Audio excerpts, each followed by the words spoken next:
Thank you to our loyal listeners for returning, and a warm welcome to those who are joining us for the first time. I'm hopeful that you will continue to participate in our webinars and help spread the word. Ladies and gentlemen, I'm your host, Ed Mann, Director of Training and Education. Tonight, I'm thrilled to welcome our esteemed friend, the always exciting and enthusiastic Chris Pfaff. He will be sharing cutting-edge insights into the chemical and physical health issues related to lithium-ion batteries, particularly in emergency situations. So buckle up for an enlightening session.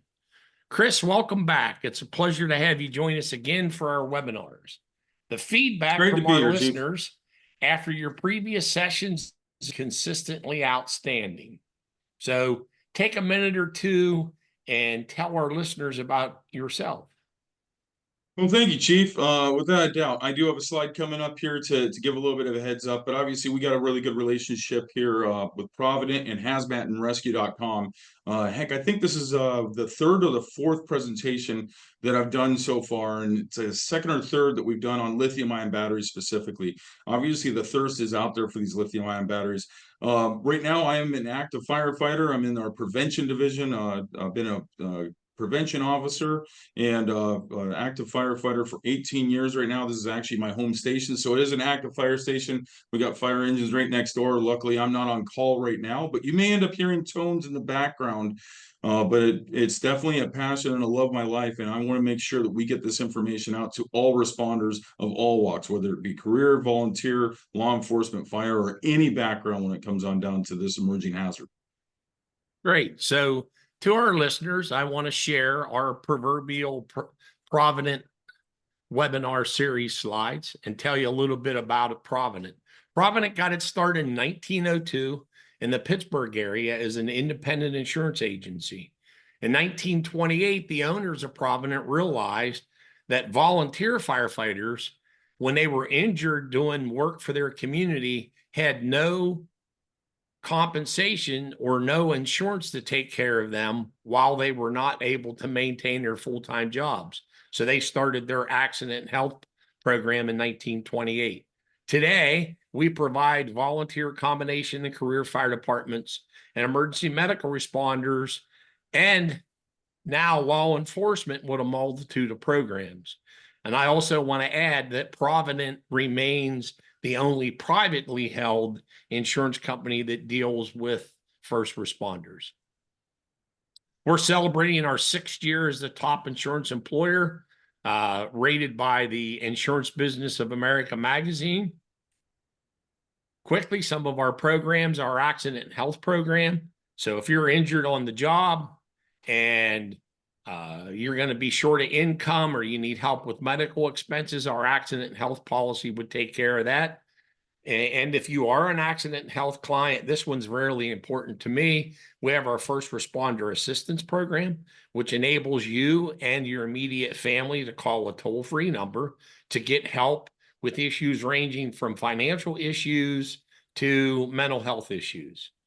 We have a 24-hour accidental death and dismemberment policy that covers your members when they're off duty. So if one of your members is out hunting, falls out of the tree stand and should die of an accidental death, it would pay a benefit.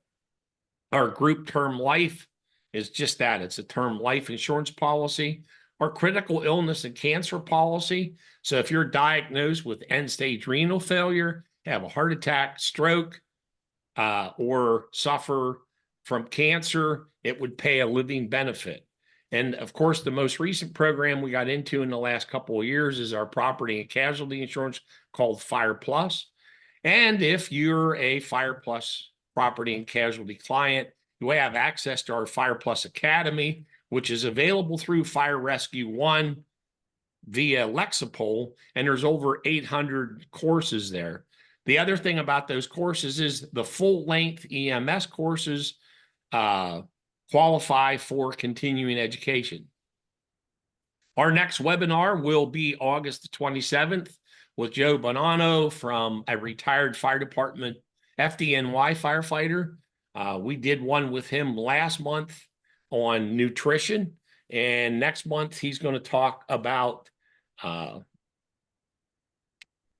recovery from fires and and exercises that firefighters should be doing. So tonight we're back with Chris, and I'm going to stop sharing my screen and mute my audio, and we're going to get started.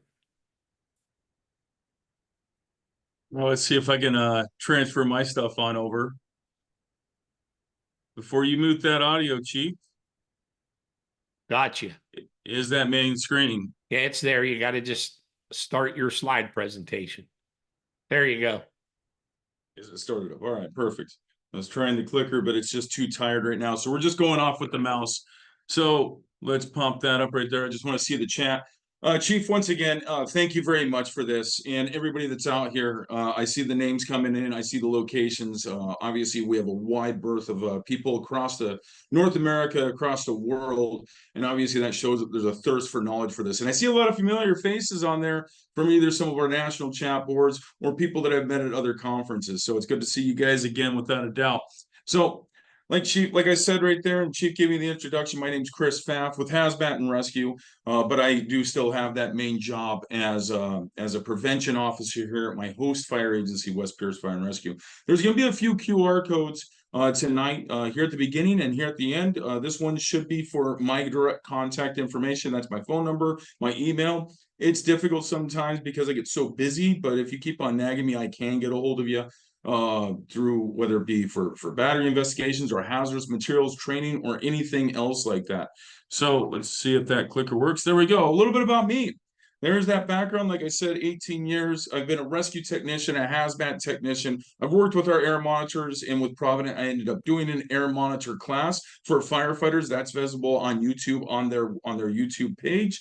I've been our hazmat manager, and now I'm in the prevention office doing plan reviews, doing fire inspections, doing fire investigations. I've done all three today in our Pierce County LEPC vice chair when it comes on down to hazardous materials. And because I like to talk a lot about batteries and I like to ask a lot of questions, I've been placed on some international fire code standard panels, as well as some UL technical panels specific to lithium-ion batteries. And oh wait, I haven't updated that. Just today, I ended up yesterday afternoon, I got the acceptance letter from IFSTA that I'm going to be helping create the curriculum for hazmat technician 4th edition for that. So I've been helping out a lot with those guys.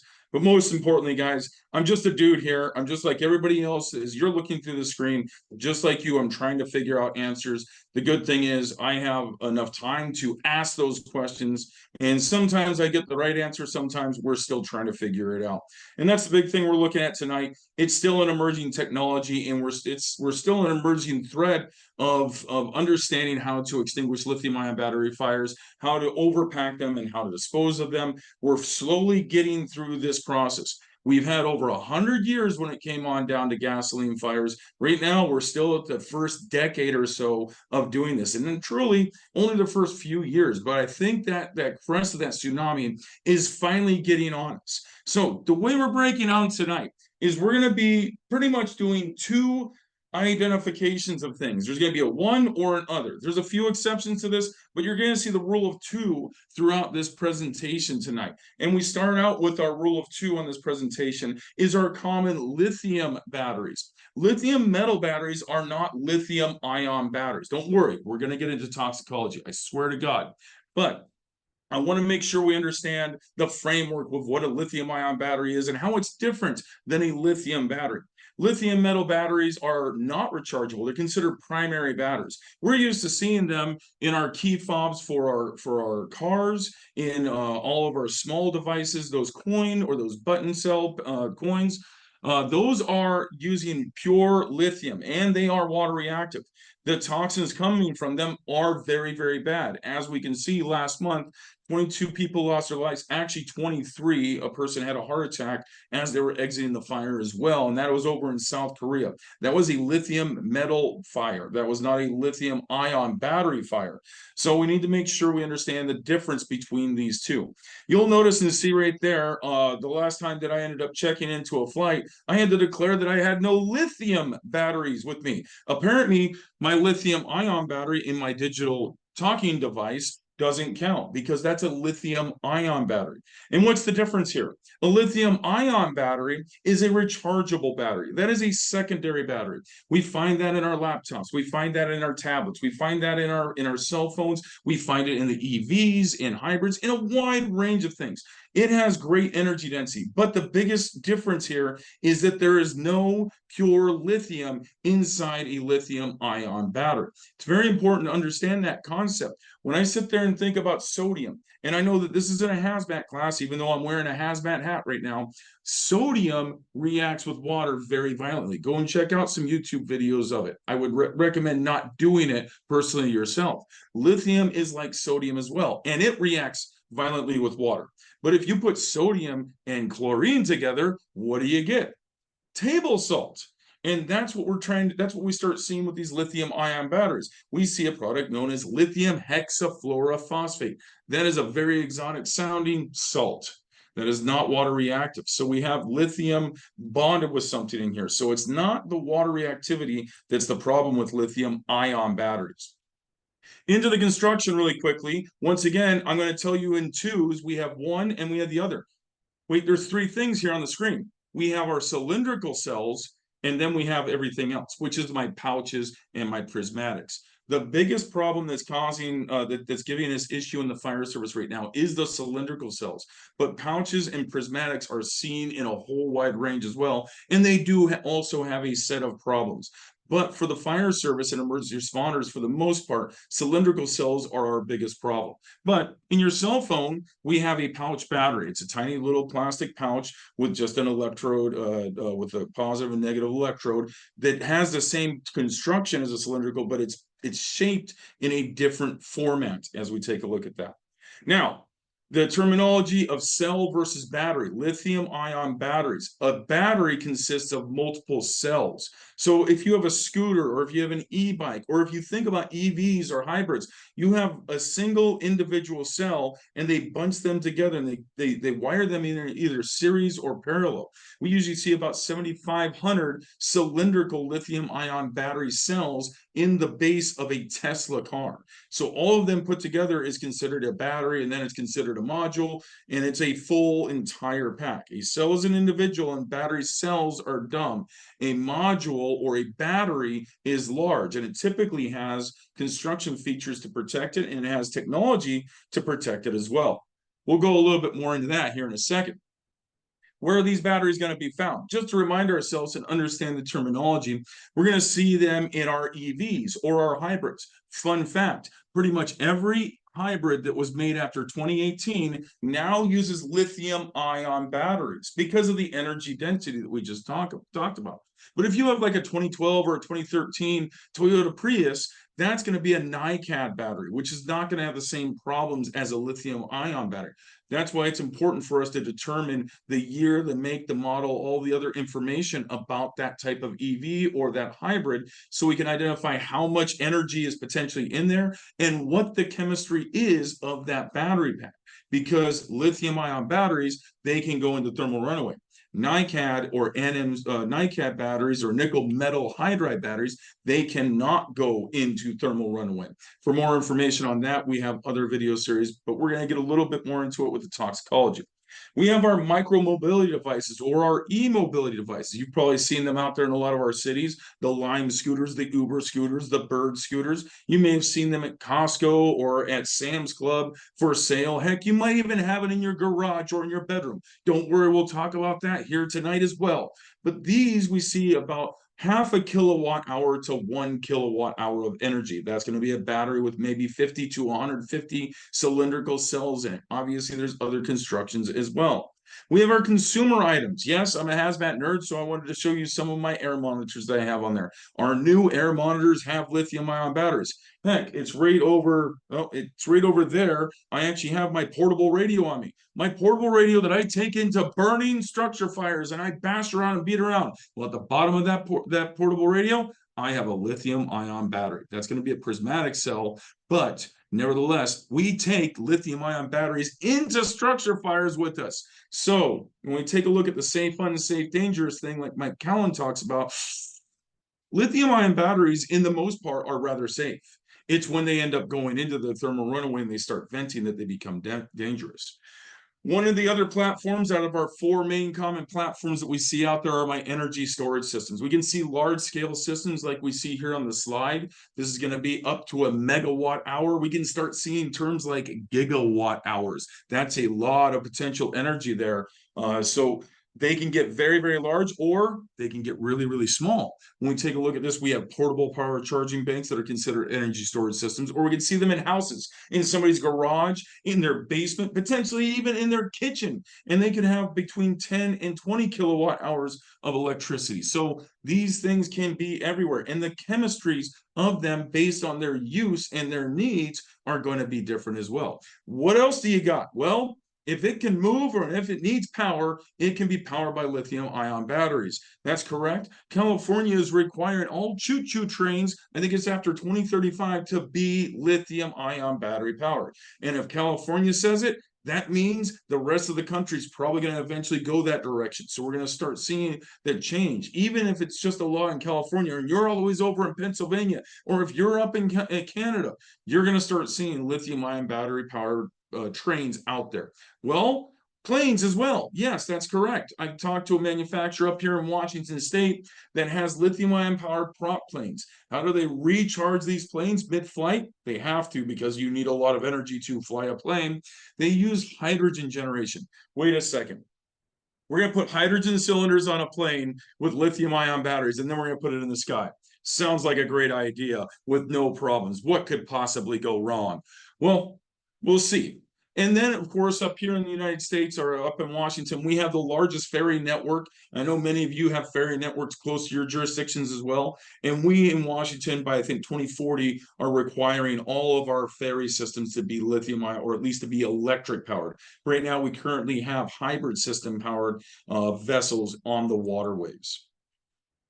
Where's that next click? There it is. So terms, I'm going to move that chat box because I can't see it anyways because I'm staring right at you guys. Chief, I know Chief and Sam are getting the questions, so we'll talk about that afterwards. So to understand about our batteries, we need to know how they're made up. And I'm not going to tell you that I'm a 100% expert in batteries. I've talked to a lot of experts, and they've made my head hurt because of how smart they are. But breaking this down, this is going to help break down the reason lithium-ion batteries are such a problem. We have our anode and our cathode, just like any other battery, a lead-acid battery, an alkaline battery, a nickel-metal hydride battery. They all have the same type of makeup of this in terminology. It's how they're made that makes them different. So the anode is the negative electrode. That's the copper side. You're going to see a copper film right there. The cathode's on the other side. That catches the electrons, and that's going to be made of aluminum.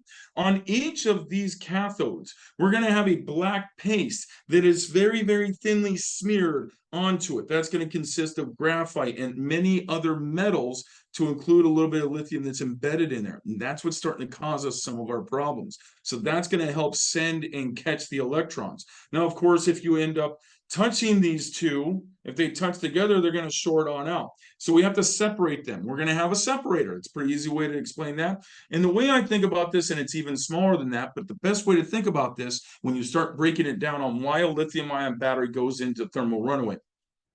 That separator is a very, very, very thin plastic bag. Think about your grocery bag. I end up going and getting 20 cans of chicken noodle soup from the grocery store. If I take those 20 cans that are in my shopping bag and I drop it on the table in a forceful mechanism, what happens to my plastic bag? Well, it tears just because of that physical force. What happens if I put a lighter just about 4 inches underneath that plastic bag? Well, it melts away.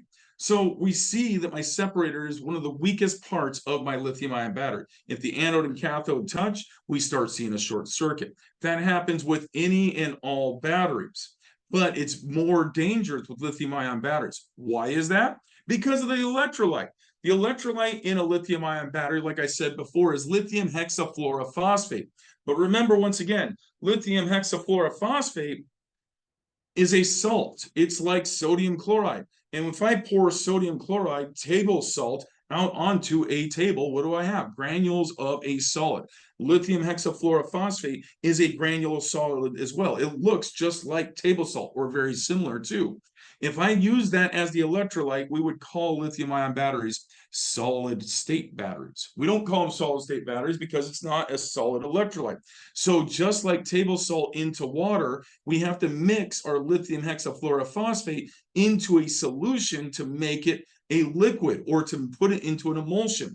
Instead of water, we use a lot of flammable volatile organic compounds, and that's where we start getting the problem. The electrolyte in my lead acid battery is acid. Acid is not flammable. Acid's corrosive and it's dangerous. And if heated or an electrical reaction happens, it can release hydrogen, which is flammable and explosive. However, a lead acid battery, no fire. Nickel, an alkaline battery that uses potassium hydroxide. Potassium hydroxide is a caustic substance, but there's no flammable organic compounds in there. Therefore, my nickel metal hydride and my alkaline batteries, which use the same type of electrolyte, do not ignite. They do not cause the same problem that the lithium-ion battery does. And it's strictly due to that electrolyte that overheats inside that battery. Two of the last terms that we need to understand is the state of charge. That's going to help us identify the potential energy inside that battery and the potential reaction. So knowing what that state of charge is important for us to ask at dispatch or for us to ask the driver or operator of the vehicle or the operator of the device. Is it 100% full? The state of charge is literally just that bar that you see on your cell phone. 100%. If it's over 80%, that's a lot of energy. If it's less than 30%, that's not much energy.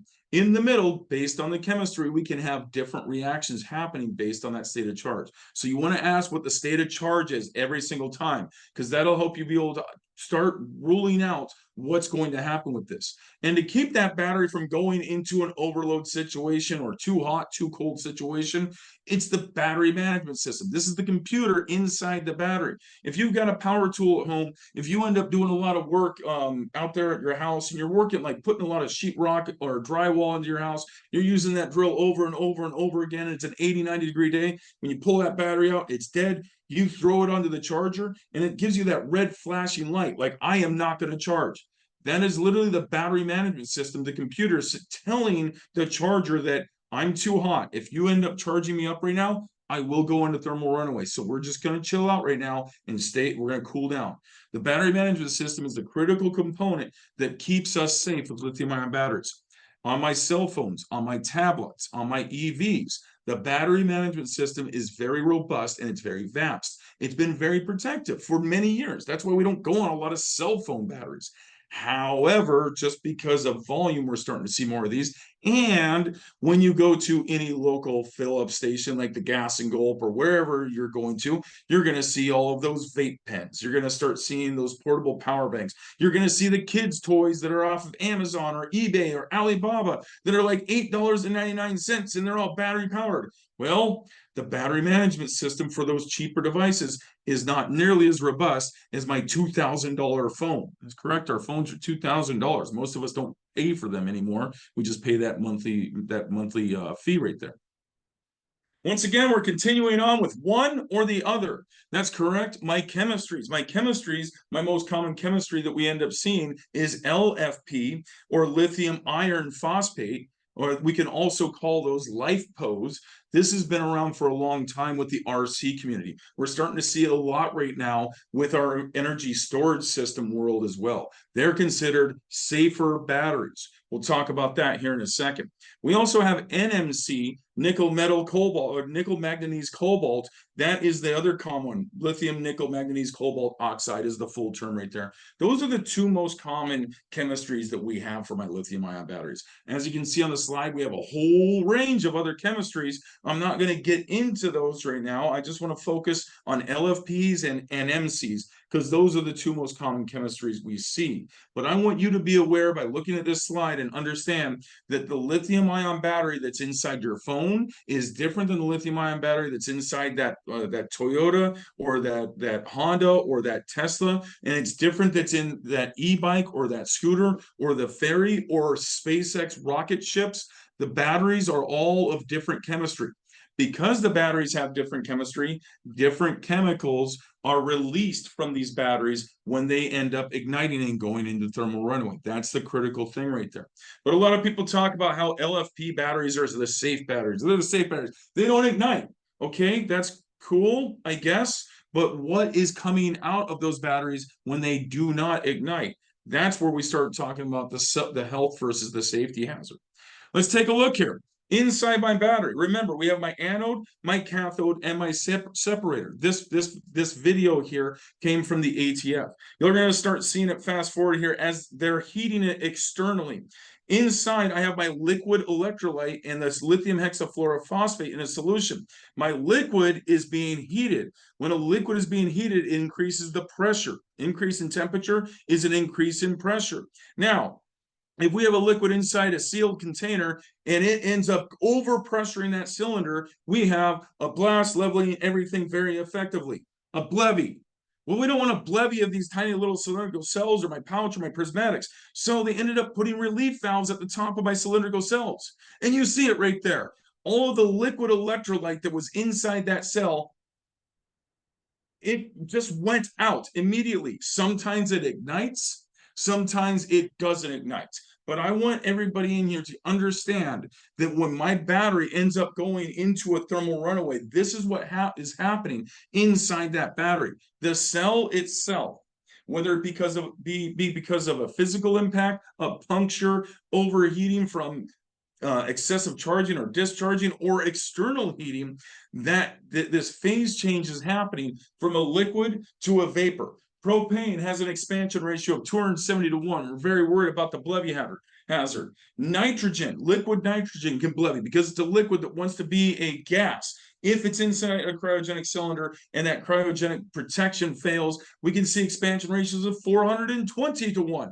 We can see carbon dioxide as a liquid going to a gas, and we can see expansion ratios of 535 to 1.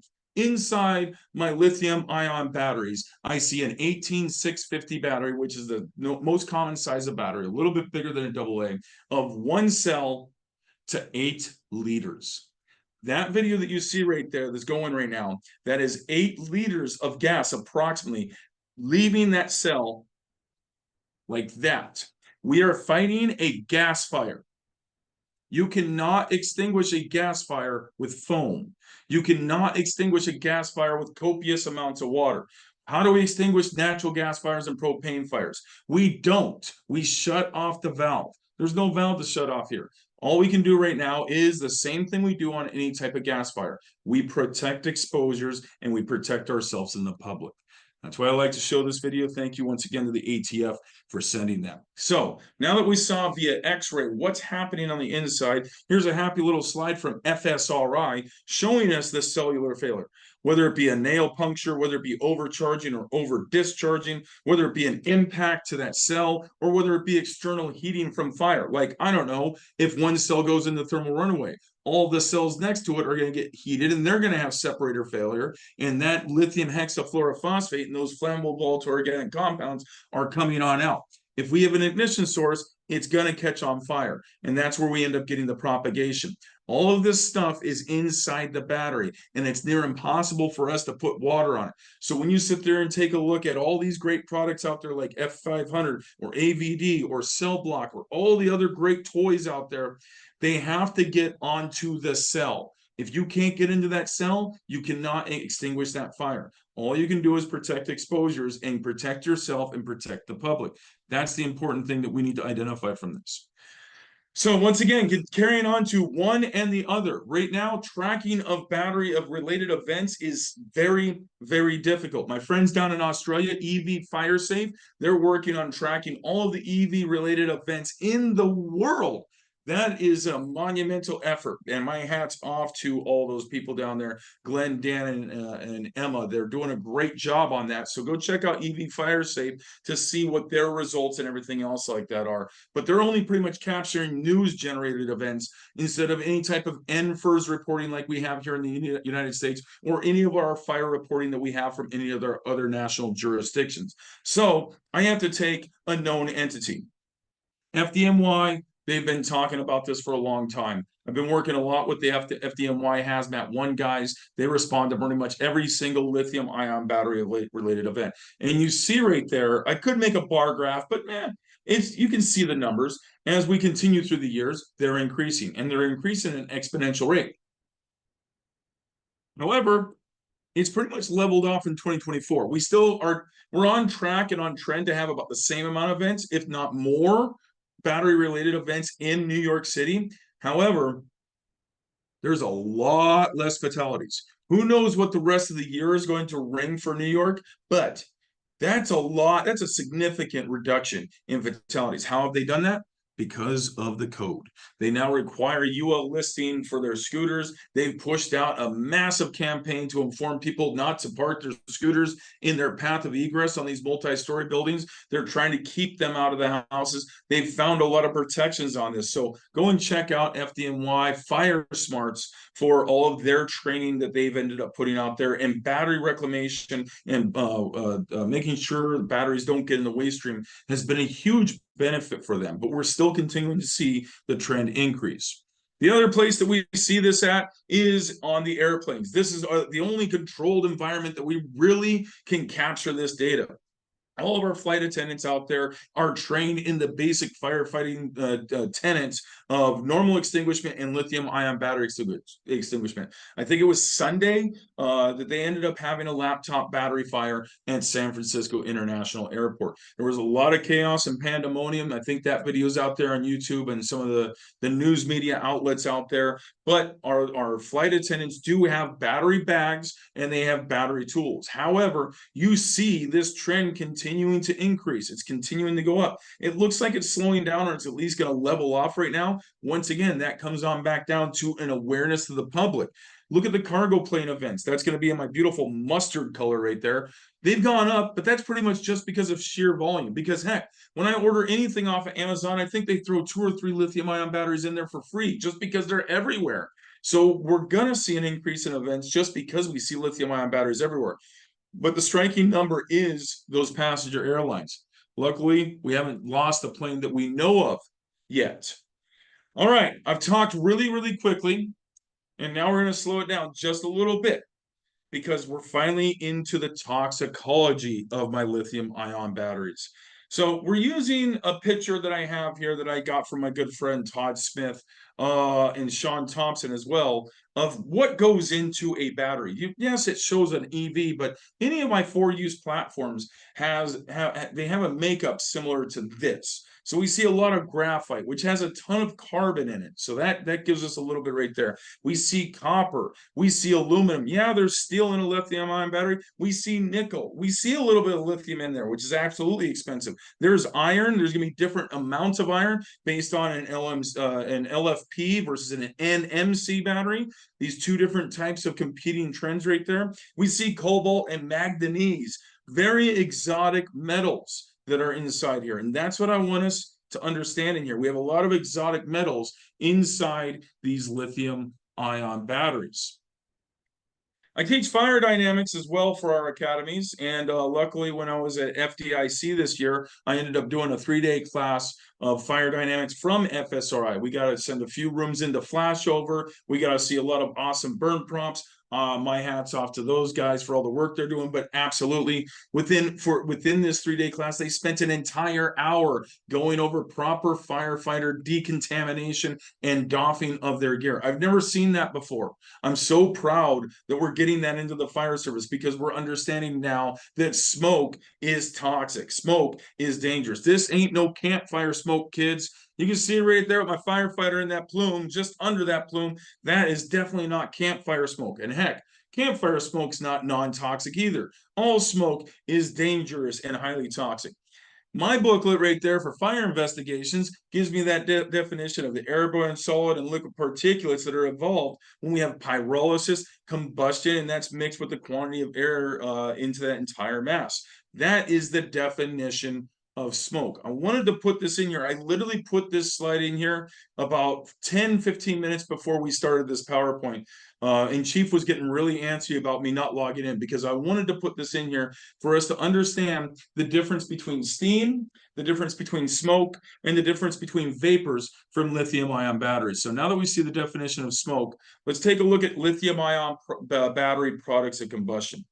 When I end up seeing from all the studies, I ended up reading 15 research articles, or at least I looked at them. I think I glossed over for a while. I went through them. I identified a lot of the products, and of course, based on all those chemistries that you saw in our two main chemistries, LFP versus NMC, we have different products that are coming from lithium-ion battery smoke. So we see hydrogen chloride and hydrogen sulfide. These are very hazmat-y chemicals, right there, right? Sulfur dioxide as well. If you hear this coming out of a container, you're probably going to stop short and call a hazmat team. But if it's on fire, we just roll in guns a-blazing, right? Or if there's no label on it, we just roll in guns a-blazing. We see propylene, ethylene, methane, ethane, all these anes. These are my organic compounds. These are coming from my flammable volatile organic compounds. This is what's being released on these types of fires. So there's a lot of flammable type products. These are toxic and they're flammable. We usually see flammable ranges for most of these in the general realm of 6 to 11% by volume. That's very similar to methane. And these are anes, right? You see the methane, so all of them are about that, right? We see a hydrogen cyanide and carbon monoxide. That's what we see in our normal structure fires. Every structure fire these days has carbon monoxide and hydrogen cyanide, the toxic twins. It's so prevalent that my air monitors now are designed to quantify them and understand the synergistic effect of how carbon monoxide starves the blood and the hydrogen cyanide starves the blood cells. And a lower amount of both of them together is much more toxic. We see that in my lithium-ion battery fires as well. Oh, hydrogen fluoride. Everybody's been talking about hydrogen fluoride. That's what the batteries, the biggest bad worst thing of the batteries are. 3 weeks ago, I would have probably agreed with you to a point. And we're going to talk more about hydrogen fluoride here in a little bit. It's a highly toxic substance. It's got an immediately dangerous to life and health value of 30 parts per million. That's very, very small. In comparison, carbon monoxide has an IDLH of 1,200 parts per million. So hydrogen fluoride is extremely toxic, but hydrogen fluoride reacts with a lot of things. So I was going into the thought process that, if the battery's close to a person, it's really, really bad. But if you're 5, 10, 15, 25 feet away, maybe not so bad. Until I took a phone call from a hazmat technician up north of me, and he's on a Nissan Leaf fire. This is just last Thursday. He's like, yeah, we've got it about 30 feet away from some other EVs, about 50 feet away from a roadway. I'm like, good job, but we got to relocate. You're going to have to relocate it to where you have 50 foot of separation from everything per SAE J2990 standards. And as he's talking to me about trying to get a plan to get the tow truck there to relocate everything else like that, I was like, oh, that's odd. What's up? My hydrogen fluoride sensor on his monitor that he's holding is reading between 1, 2, and 3 parts per million. I guess that's like artifact or something else. I'm like, dude, you're being exposed right now.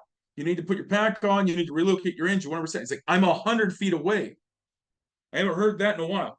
I was not expecting hydrogen fluoride to be prevalent up to 100 feet away. But after over the last weekend, making sure I read through all this and understand it, hydrogen fluoride is a significant toxic hazard with any type of lithium-ion battery fire. We also see hydrogen gas as well, and that's very prevalent in my LFP chemistries. Lithium iron phosphate batteries, they typically release over 50% of their gases to be hydrogen. A lot of the rest of it is carbon monoxide, but I want you to understand that there. 50% of the gases, or more than 50%, is hydrogen. Hydrogen has a flammable range between 4% and 77%, 74 to 77, depending on what group you're talking about. But that is an unbelievably wide range. And if hydrogen mixes with oxygen, you don't just get a fire. You get an explosion. In open air, you can have explosion. And there's videos all across YouTube of lithium-ion battery fires that are exploding in open air. And that's a big hazard that we're seeing right there. So we're going to carry on right now. We see cobalt right there, and that's going to lead us into the next slide. But before I jump away from, actually here, I'm going to hit that. As I jump into it, got to remember how my slides are all put up right there. We're going to see my heavy metals right there. I want to take a look right there at my firefighters down on the bottom left. That's earlier this year. I ended up getting that from some of my friends on the lithium-ion battery chat board. We don't need to state where they're at, and I'm not blaming any firefighters in any of these videos and anything else like that. But you see him without his mask on. It's down by his neck in the standby position. So he's got his pack, he's got his mask, he's just extra weight, I guess. And as he's doing a little bit of work with this venting lithium-ion battery vehicle, he's getting a huge hit of this. And you can obviously see it as he's getting up. And I'm sorry that if you keep on staring at it, because it's kind of irritating as you watch him spit. You've probably watched him spit over 250 times right now. If you have to spit something out because it's so nasty tasting, you've probably inhaled it, you've probably ingested it, you've probably absorbed it. You have absolutely 100%, in fact, you've been contaminated by this product. And within this product, we see all of these metals. You remember that from the slide, the last slide with all the chemistry of my lithium-ion battery. Cobalt, lead, antimony, chromium, cadmium, nickel, copper, manganese, barium, selenium. These are some pretty exotic chemicals. And when we sit there and take a look at this, the joke on a lot of movies and TV shows and through the last 20, 30, 40 years has been, did you eat paint chips as a kid? Why is that? Because paint back in the day had lead. And we know that lead is a severe toxicant to our body, especially to children. But it's a severe toxicant to all of us. Heck, there's arguments that Rome fell because of the lead poisoning in the water systems that they had. We know that very, very low levels of lead can be very toxic to our neurological system.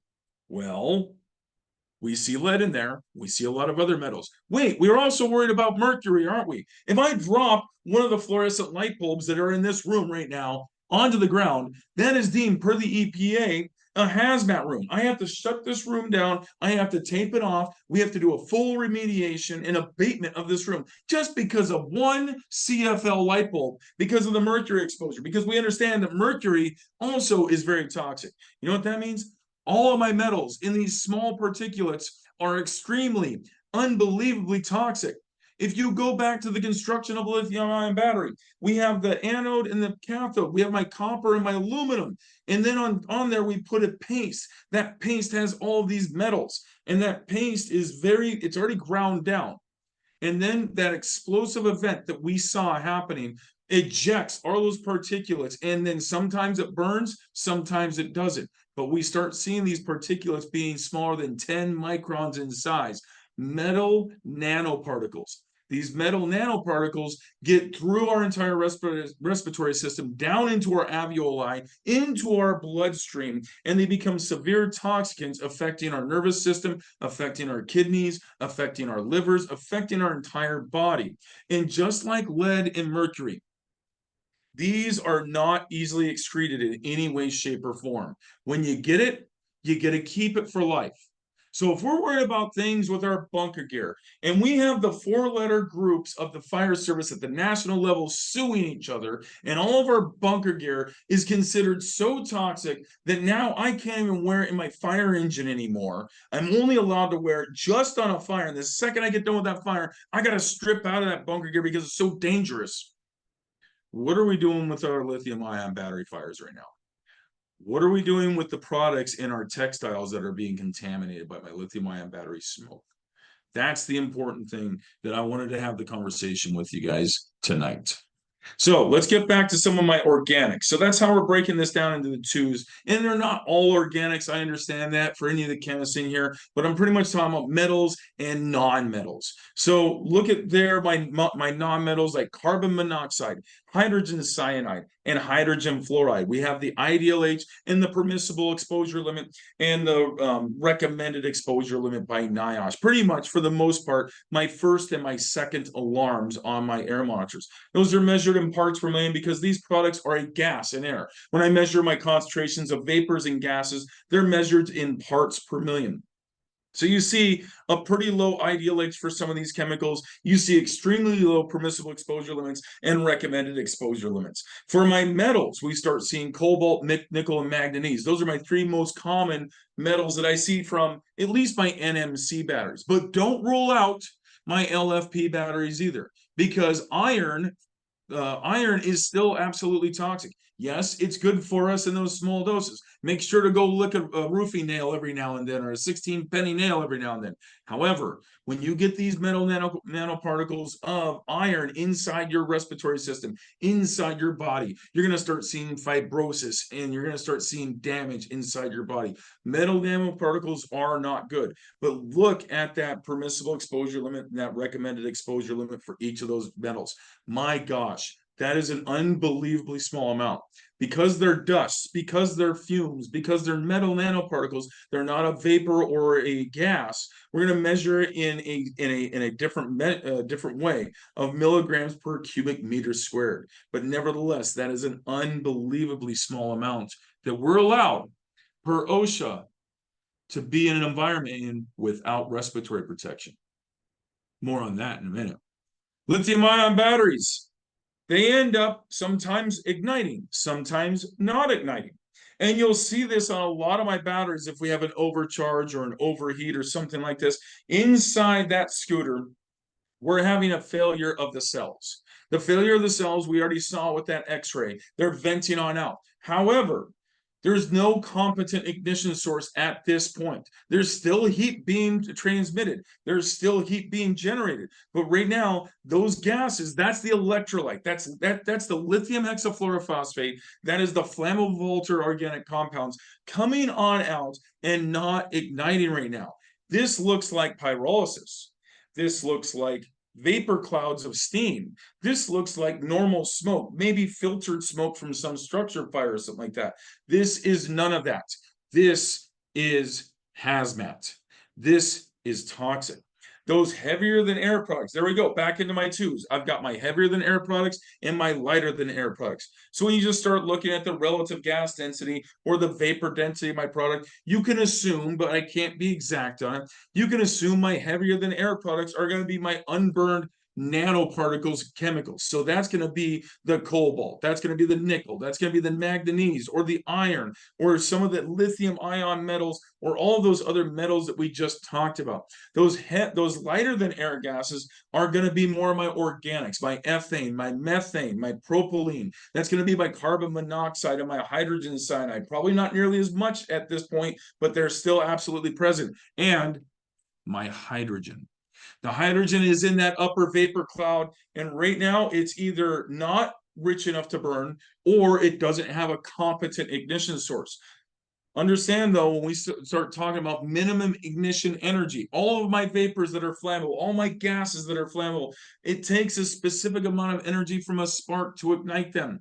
And acetylene and hydrogen are the two easiest elements to light. The smallest of sparks will ignite a hydrogen cloud. And that's where we start getting into that hazard with those LFPs, those safe batteries, as we take a look at it. So let's go into it right here. Guys, I'm going to give you a link tonight to all of this research. I got this from my good friend Todd Smith, and it comes from a working panel that we have up here in Washington State. We didn't write these research articles, so I give true credit to the authors and the people that have done the research. But heck, I'm not smart enough to search all this stuff out. So these guys ended up finding a lot of great stuff, a lot of great things for me to help on out. So as we continue on, we take a look at this at the different temperatures when we get into Celsius. I'm sorry that we're not using freedom units here for those that are here in America, but our Canadian friends and our international friends probably understand the temperatures pretty well here. We get into, heck, a warm day if you're looking at, or an extremely hot day at 70 degrees. We're getting up to what, 160 degrees Fahrenheit. The salt decomposition starts reacting and it starts damaging that separator. You start getting much hotter. We're getting above boiling point. The separator truly fails, and now we have the short out. If we have a short out, we're going to have an increase in temperature, and that's going to start leading to more venting and the potential for combustion. We continue going into much higher higher temperatures. We start seeing more heat generation, more venting, and then of course possible ignition as we can carry on with this. As we go through these phases, we add that heat, we have chemical reactions occurring at rapid phases. And sometimes the liquid may come on out and it may stay as a liquid, it may volatilize and vaporize. But as the temperature increases, it will start turning all into vapors, and we'll see that traditional white cloud of the heavy and the lighter than air products. This slide, I'm going to have to zoom on in here, move that out of the way so I can see it properly. From all the research that I've done. There we go. I'll just put that down there. So this comes from, once again, this pretty good research paper. It came out earlier this year. I think it was in May or it was in March of this year. And it shows there's a ton of information on here. And you see all those different chemistries, and you see the amount of hydrogen fluoride that's emitted from these products. Like I said, a few weeks ago, I was aware of the hydrogen fluoride risk, but I wasn't aware, and I wasn't thinking that it would be up to 100 feet away. When we sit there and take a look at toxicology, for all my paramedics in the house, I am not a paramedic, by the way, I'll tell you that much right now. But for my paramedics in the house, and this is important that I try to pass on to all paramedics, if you end up having a patient with a consumer commodity, like, I don't know, a vape pen inside their pocket, if it goes into thermal runaway and it ignites, whether it vents or ignites, if they get that visible burn or any type of burn on their body, whether it be in their pocket, on their leg, whether it be on their skin from something that was in their jacket pocket, if they have that direct dermal exposure, that hydrogen fluoride affected them dermally, and it's most likely in their body. It takes a long time for the toxicology of hydrogen fluoride to react with your body. No, well, hydrogen fluoride as a corrosive gas, it reacts with calcium. And no, that's not going to give you early onset osteoporosis. It may, but we're more worried about the acute effects of hydrogen fluoride. And what's going on is it ends up getting into the skin and it gets into the bloodstream, and then it goes into the calcium channels of our ticker. And then your heart kind of stops beating, which usually means death. Unless there's specific other circumstances that can help out on this. So we have to be aggressive with calcium gluconate remediation, and understand that hydrogen fluoride burns, the chemical burn of hydrogen fluoride typically doesn't feel like a physical burn. It's hydrogen fluoride is a weak acid, so it doesn't burn somebody's skin like ow, ow, ow, ow. It tingles and it feels kind of bad, but it doesn't cause the amount of pain that would be indicative that we need to take this person to a burn center or to a proper trauma facility. Understand that you need to take that person. Don't let them sign an AMA or an ROR. Do not let that person out of your sight. They need to go to the hospital. They need to get calcium gluconate, because it takes a long time for that HF to actually get to those calcium channels, and it could be 6 to 8 hours later. So we can have delayed effects. So we want to make sure that we mind our P's and Q's on that for somebody that gets that dermal exposure. Likewise, for us, for all of my, I saw tone recovery on here through some of the names in the introductions. I thank you guys for being out here. That's the biggest thing. We need to get the training for fire, law enforcement, towing, waste recovery. All of us need to have this training and this discussion. So for my towers, the big thing that we got to take a look at right there, when you end up picking up an EV off the side of the freeway, hopefully the fire department's there with you. Okay, I know the fire department typically is pretty much clearing the scene by the time you show up, and you have to sweep up the entire mess off the highway as they all get the glory, and they get to go on off and eat their donuts and take care of their T-bone steaks and watch The Young and the Restless and all the other great TV shows. You're out here still doing the work all by yourself on a highway. The big thing you want to be careful with, of course, because of the potential reignition of those batteries, you want to make sure fire stays on scene, and you may need to get hazmat remediation and cleanup, but you keep fire on the scene because of that potential reignition.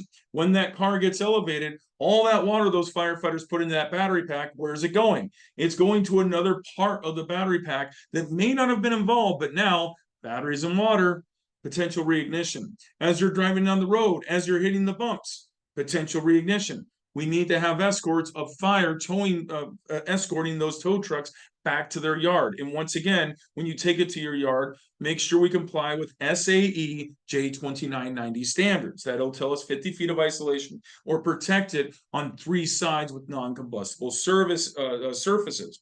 But back into the HF exposure that we have for our responders. I've got an SCBA mask. When I do my fire investigations, I have an APR. Tow operators, do you have an APR? Not required by law, are you?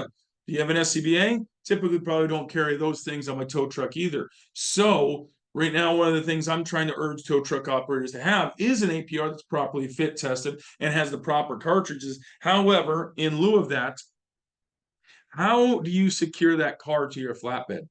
Do you secure it with chains? Okay, how easily is it for you to remove those chains? And do you want to be in that smoke removing those chains? Okay, so now you're going to tell the firefighters to remove the chains. Okay, cool. You got a rescue tech company with you. They know how to work chains. But if you have a traditional fire crew, they may or may not know how to use that chain binder and operate that chain binder. Why don't I throw the other recommendation your way? If it's an EV or a hybrid that's been fire damaged or even impacted significantly to include airbag deployment, you should probably strap it down. Because how can I remove straps? Yes, I need to use a ratchet and pop it open, or I can use my handy dandy easy tool right there, my seatbelt cutter or a knife, so I can cut that strap. It sucks that we're going to lose a strap at that time, but is that a little bit cheaper than your life? I think so. We do not want to get exposed with this HF or any of those oxides of metal. We want to take a look at that and we want to be aware of that. So you see those differences right there between LFP and NMC and the volume. As I go to the next slide here, we're going to take a look at these volumes of these gases, carbon monoxide, hydrogen fluoride. You're seeing 10 to the first power, 10 to the second power, 10 to the third power. Man, that's scientists trying to look really, really smart when they compare themselves to us. That's all it is. That's all it is. And because they usually work with big, massive, ginormous numbers, 10 with 16 zeros after it. So it's going to be 10 to the 16 power and 16 bajillion or something like that. Now, on this scale, they probably didn't need to put that 10 to whatever power. But just to remind people that don't know what this scale means, 10 to the 0 power is 10 grams. Okay, 10 to the second power, that's going to be 10 plus 2 zeros. So what is that, 1,000? 1,000 grams. 10 to the fourth power, that's going to be 10,000 or 100,000. So we're adding the amount of zeros off of that. And this gets us into this whole concept. When we go back to the beginning here, and I talked about my used platforms, and I started giving you a few kilowatt hours of energy and how much juice this has and how much that juice that has, I'd like to put it into comparison of how much gasoline my car has. If I take a look at a 2010, 2012, 2014 Honda Civic, something like that, usually that has like a 10 to 12 gallon gas tank. Let's just, for argument's sake, say it has a 10 gallon fuel tank. There's a lot of potential energy in that 10 gallon fuel tank. But when I end up taking a look at the big Mammer Jammer Ford Super Duty that's gas powered, that thing has like a 45 gallon gas tank on it. Which vehicle has a much higher potential for things to go really, really bad? Well, of course, the Ford does because it's a Ford. Okay, I'm kidding. I'm a Mopar fan, by the way. But when we take a look at the capacity, we have more gasoline, more energy, more potential, right? So when I take a look at my just general rule of thumb numbers, I can take a look at like a Nissan Leaf has like a 20 to 25 kilowatt hour battery. That's the size of the gas tank. You look at any standard Tesla Model 3, you're looking at between 60 and 80 kilowatt hours. That's a bigger battery. You're looking at something like the Cybertruck. The DeLorean of 2024 that everybody just is staring at everywhere all the time. That is a 100 kilowatt hour battery. The car that I'm putting an order in on for is a 2025 Dodge Charger RT, the electric version of it, 670 roaring horsepower. And the best thing, Dodge in their spite, it's a 100.5 kilowatt hour battery, half a kilowatt hour battery or fuel tank than the Cybertruck. But you get into these bigger ones, like the Ford F-150 Lightning. That's like 130 to 140 kilowatt hours. So now we're getting into a big battery. The Hummer, the electric Hummer, that's a 230 kilowatt hour battery. That is a massive fuel tank. There's a lot of potential with that battery. You go to the Tesla semi-trucks and our buses. We're getting close, but we're not just there yet, but we're getting close to a megawatt, 1,000 kilowatt hours of battery. I think the Tesla's at 900 kilowatt hours of battery. You go down on the smaller side, like our scooters, our e-bikes, that's about half a kilowatt hour battery. So that's about half a gallon or a quarter gallon of gasoline potential energy. But no matter what, the smoke coming from this, you can see just from those kilowatt hours, how much smoke and how dangerous this can be. Once again, we're just talking about venting lithium-ion batteries. They haven't even ignited yet. This is just that white cloud.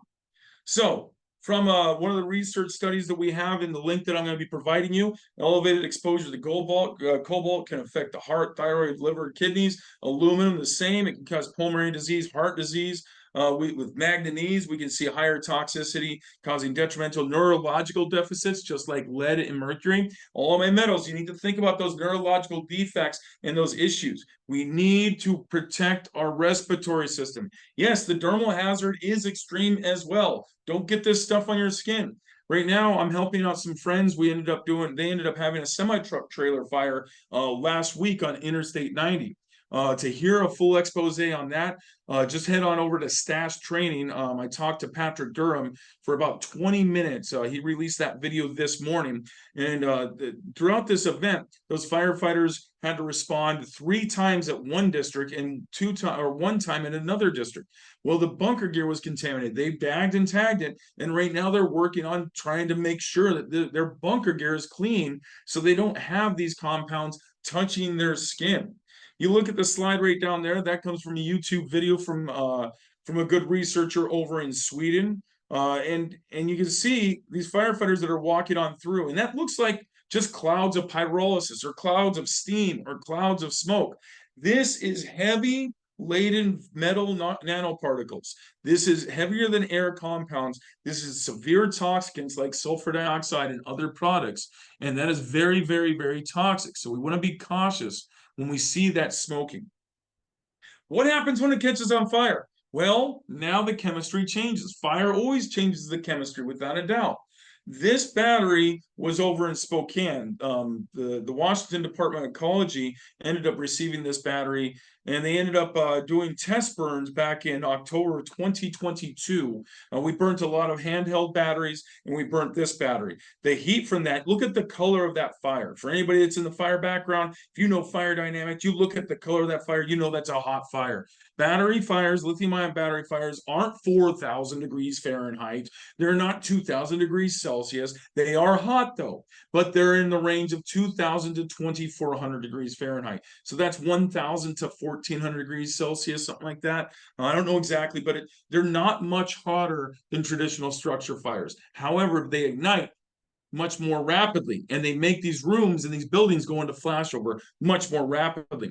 Back to the battery though, this Tesla Tesla battery pack, which I think was about 60 kilowatt hours, it weighed approximately 1,300 pounds when they started it.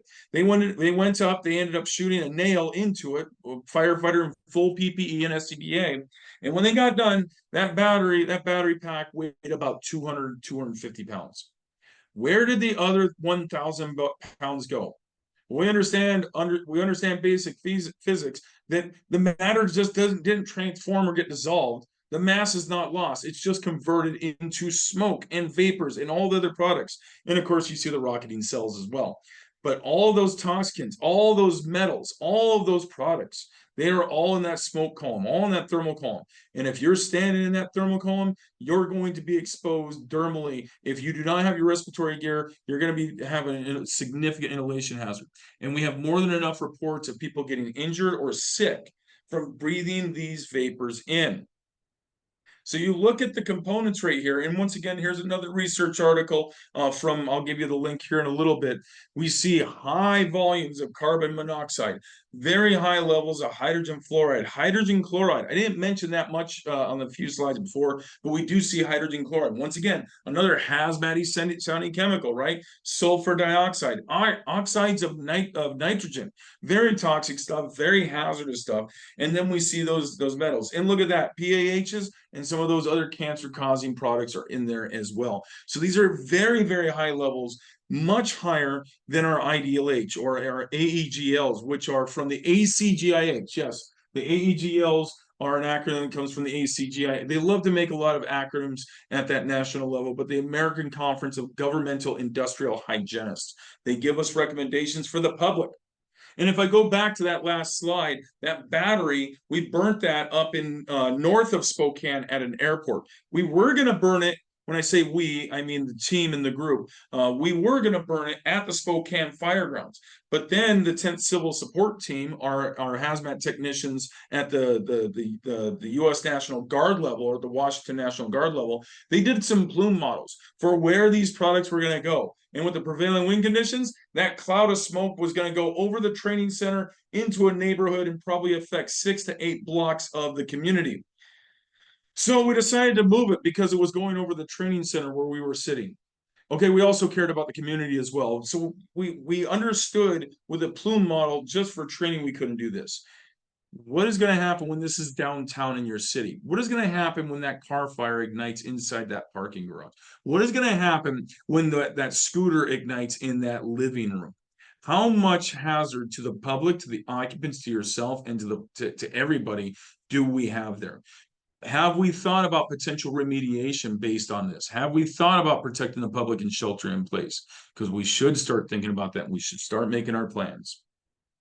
So we can see when they ignite, this is another trial, and this is over in Sweden. When they ended up igniting this battery, the color of the smoke changed from that indicative white that goes heavy and then that goes up and that goes down, and it turns into a normal fire that burns black smoke or the colorless smoke. You see the bright white flame, once again, a very hot fire. But this battery pack, it's half and half. I was really interested in this for the fact that it didn't burn all of the components, because the flame is not able to propagate on over because the LEL, the lower explosive limit of that product, has not been reached. It's still too lean in the atmosphere. So we still have a lot of those heavy toxicants of those metals. We have the unburned compounds of the products. And then we see the burnt products of the carbon monoxide, the hydrogen cyanide.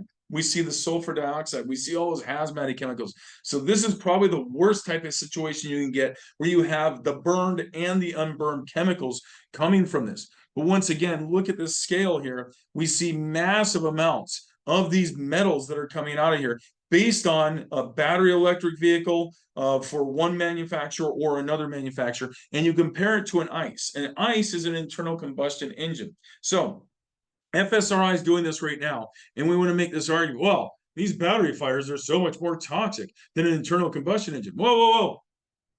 When's the last time that we've done definitive data and research on car fires? Just any type of car fires.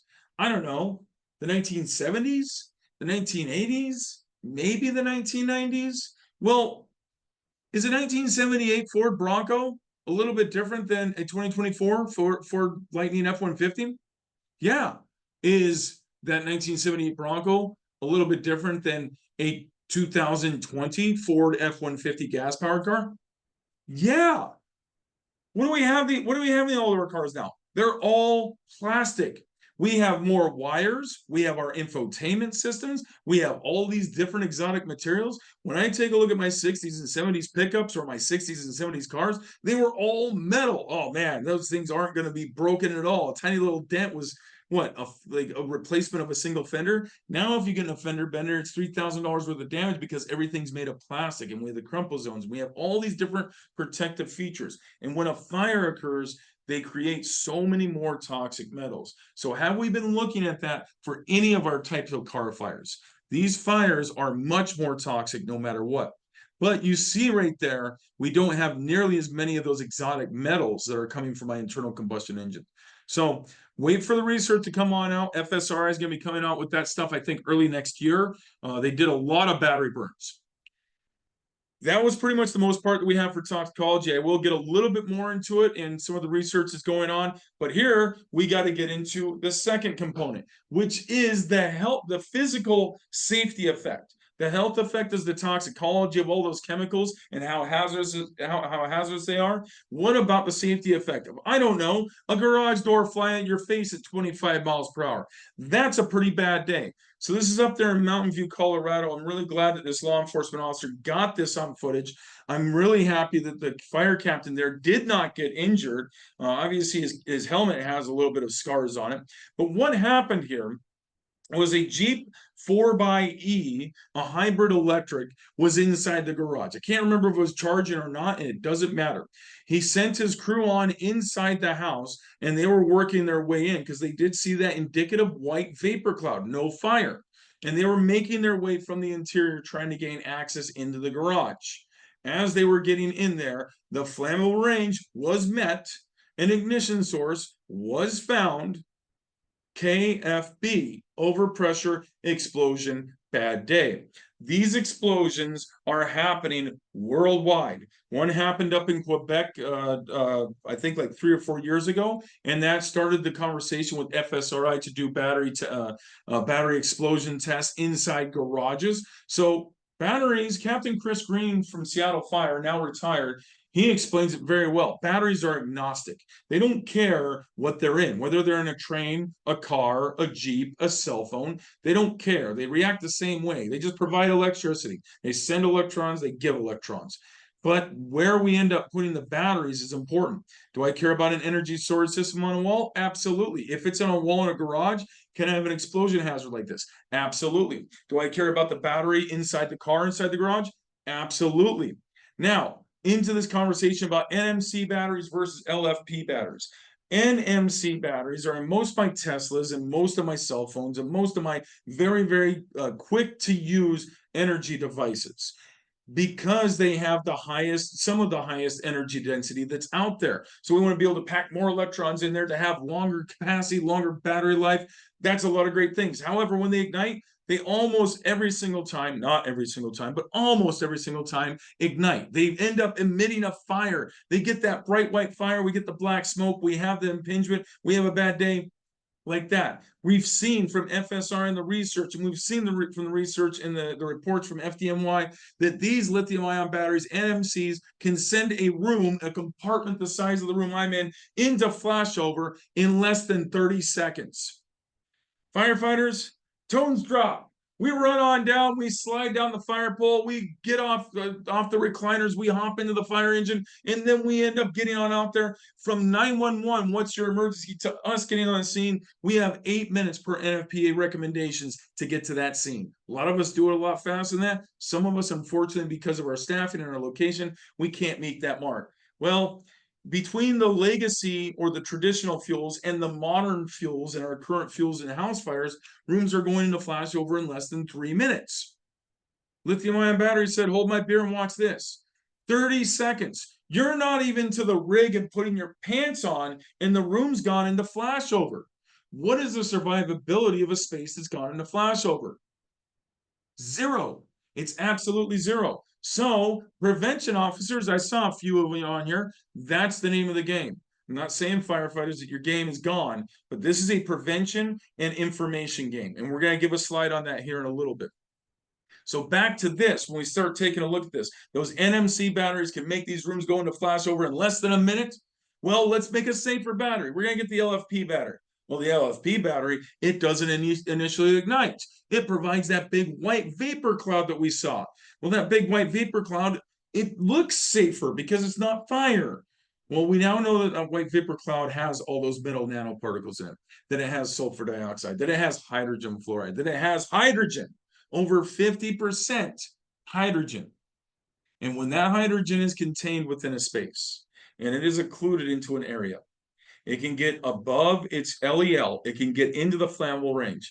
And any type of static spark, as simple as me just touching a door handle and that spark on a dry day, can ignite it. And if it's mixed properly with air, it doesn't burn like propane. It doesn't burn like methane or natural gas. It explodes.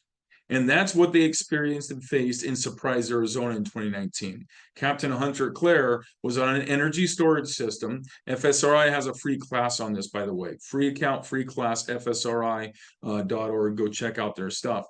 And he speaks very, very harrowingly about they saw no vapor, no fire. They just saw that white cloud.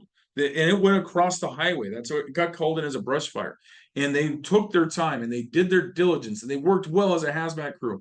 And he ended up getting pinched, and they ended up having an explosion and a subsequent venting event that launched him 70 feet from the energy storage system, through a fence into a bush where he was caught, where he was left to lay on fire with he ended up I can't remember right now. He ended up with a broken shoulder, broken ribs, TBI, and amputated feet. That's what it is. I can't remember the word amputated all of a sudden. Both of his feet were amputated. They reattached them because his fire boots kept him in the same spot. The explosion nature of my LFP batteries is something to be very, very aware of. And right now at the fire code level, we're working on trying to identify solutions for this. Let's get away from the explosion there, shall we? Incident commanders in the house. What does all this information now that you've learned mean to you? Well, let's go to our fire safety standard, NFPA 1500. For every single structure fire, technical rescue event, car accident, hazmat event, any type of lithium-ion battery fire. Now that you know, you're culpable. Concept of risk management is going to be based on these principles. You know it. We're going to limit situations. Members are going to be limited situations where there's a potential to save endangered lives. Activities routinely employed to protect property shall be recognized as inherent risks, and we shall reduce or avoid these risks. There will be no risk to the safety of our members when there's no possibility to save life or property.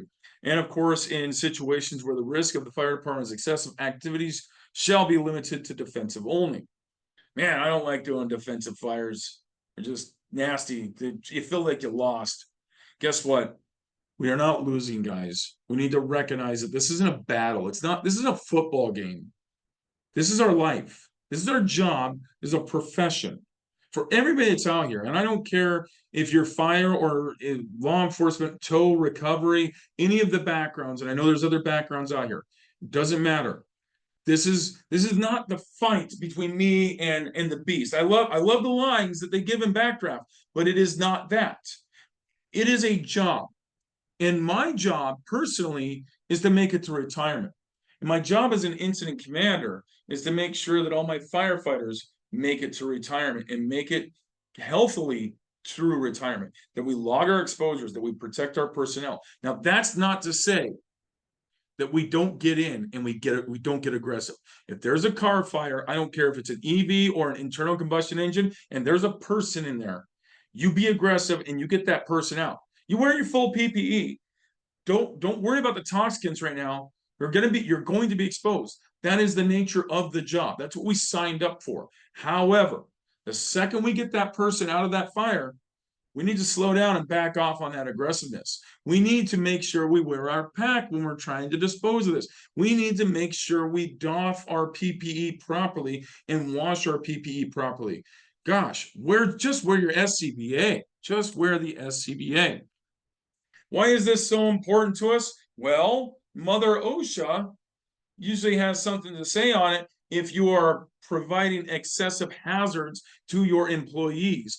But I'm just an incident commander. I'm just the shift captain. I'm just the battalion chief. Well, you as the shift captain, as the battalion chief, as the incident commander, you are the employer. We need to recognize that. It's your responsibility to keep all of our firefighters safe. It's my responsibility to make sure that we all are informed of this knowledge, that we can quantify what these hazards are. And we take a look at a battery manufacturing facility down in Georgia. They ended up getting, I think it was 17 violations. I'm just going to pop through some of them right here. You can take a look right there. They ended up violating the fire brigade standard right there at the federal level. But I'm not an OSHA state. I go under different laws. Oh, trust me, your state laws, for the most part, mirror OSHA.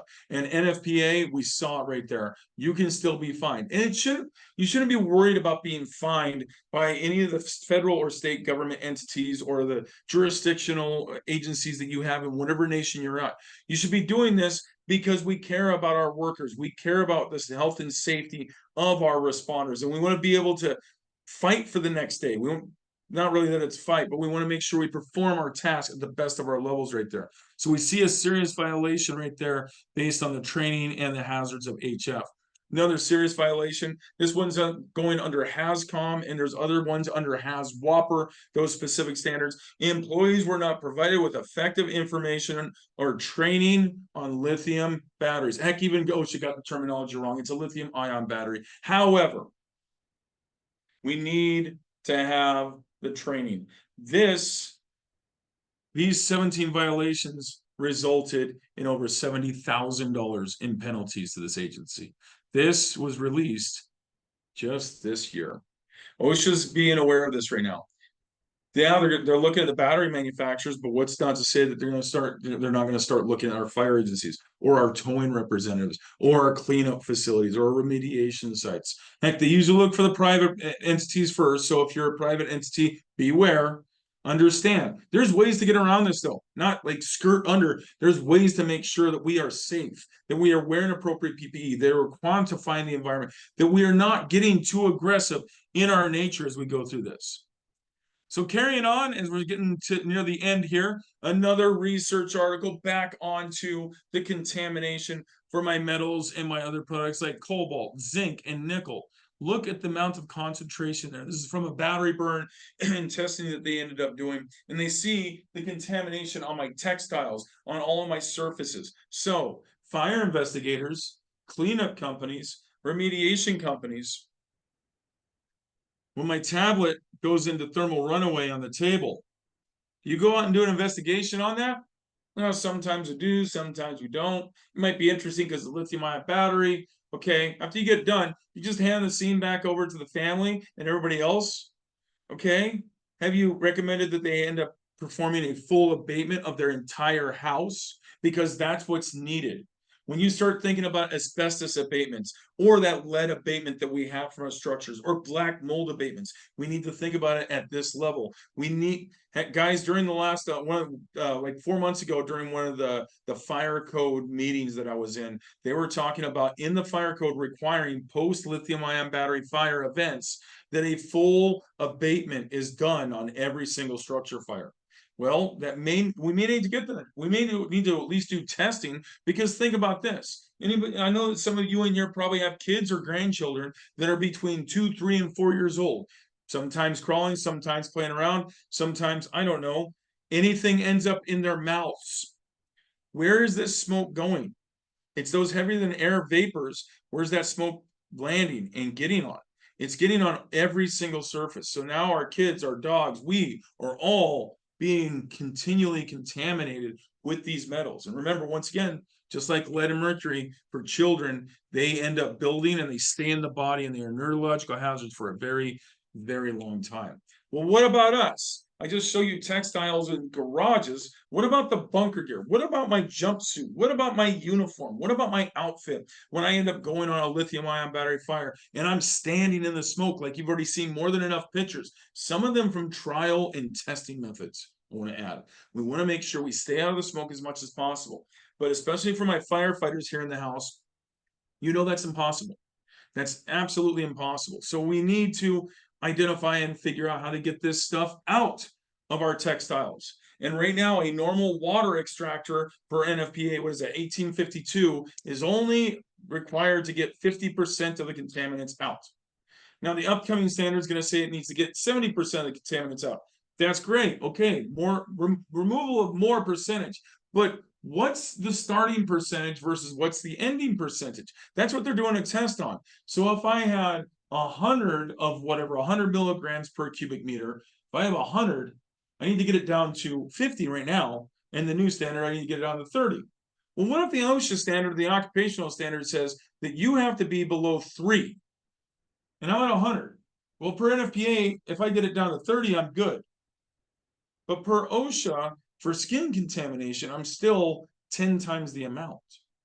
So right now, that's a big problem that we're trying to solve. Right now, once again, with the PFAS and the PFAS, no relation, by the way, we're changing all of our bunker gear across the nation. Entire cities, entire states are outlawing the current bunker gear that you have on your fire engine or in your bunk room right now. Not in your bunk room, but at least in your app bay. So how can we keep this bunker gear serviceable with these contaminants on there? Well, we can't. We're trying to test out CO2 extraction testing. Teaks ended up fronting over $250,000 to do testing with Southwest Research Institute, and they ended up contaminating bunker gear, brand new bunker gear swatches, and they ended up washing it through normal extractors, and they washed it through CO2 extractors. The results of that are supposed to be, they said they're going to be out by the end of this month. I'm giving them probably till the end of the summer. It's a lot of research that they have to do. And that conversation literally started in Spokane on the tailgate of a pickup truck from Washington State Department of Ecology.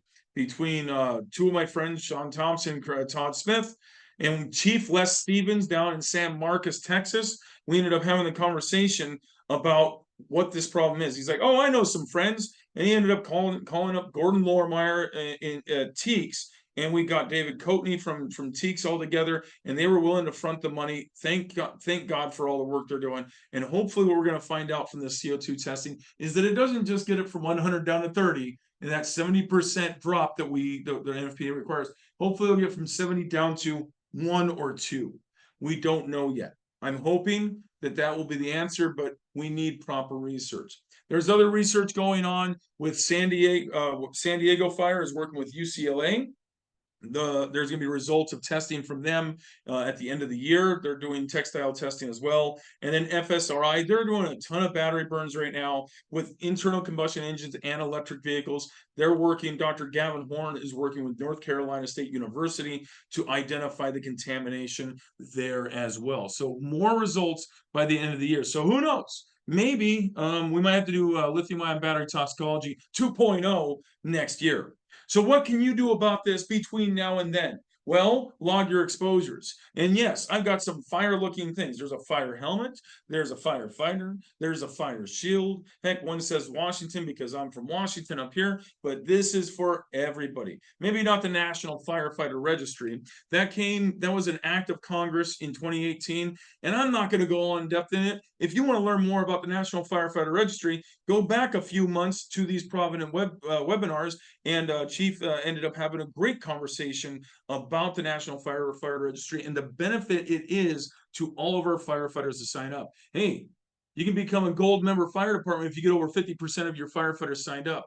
As of last count that I know of, they have over 12,000 firefighters signed up. So if you're a firefighter, please sign up. If you're a junior firefighter of less than 5 years, it won't take you that long. Some of my saltier dogs in here, it might take a while. I think Chief Edman talked about how it took him like 2.5 days continuously on the computer filling it out because of all the fires and departments that he's worked up.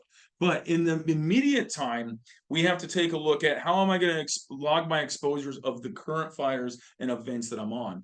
The Washington State Council of Firefighters, in conjunction with the IAFF, they ended up providing a program called the Personal Illness Injury Exposure Reporting System, PIRS. And this is free to all union firefighters up here in the IAFF 7th District, Washington, Idaho, Montana, and Alaska. Okay, cool. What if I'm not from there? What if I'm not a union firefighter? What if I'm not a firefighter? Well, you can use that app and pay that whopping fee of $5 a year and log your exposures. It will still track your exposures. It's obviously fire-based, and it's going to tell you what state and length of the exposure is, but it will track any of your exposures for that high cost of $5 a year. But if you're so cheap and you don't want to pay $5 a year, I'll give it to you for free. You can go to NFORS. NFORS is supported by the IAFF as well, and you can end up logging your exposures with your agency and your entity there. Law enforcement, log your exposures. Tow operators, log your exposures. Fire investigators, absolutely. Public and private, log your exposures. You need to log these exposures, and you need to add in that lithium-ion battery contamination occurred. You need to log these exposures without a doubt.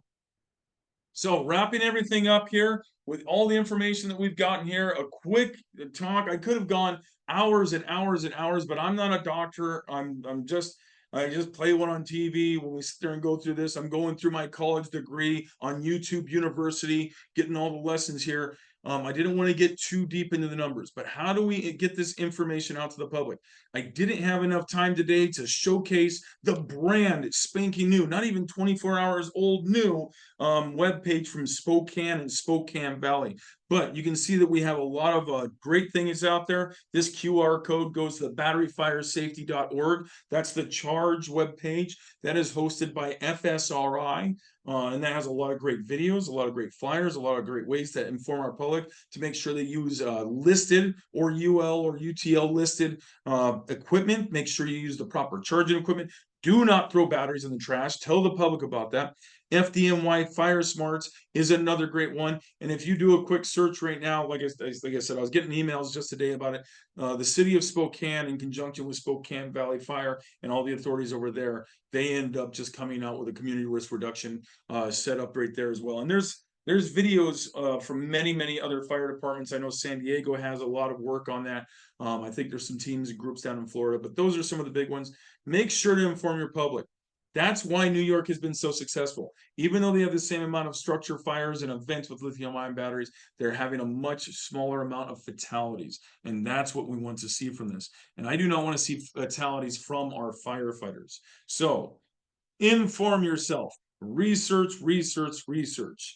So let's see here if I can remember this one. On the far bottom right one, as I'm looking at it, the far bottom right one is a link to my webpage that has a ton of lithium-ion battery resources, like a standard operating guideline. It has a link to a QR code from FDNY. It has links to all of my other lithium-ion battery friends like STAS training and other great friends and other great training.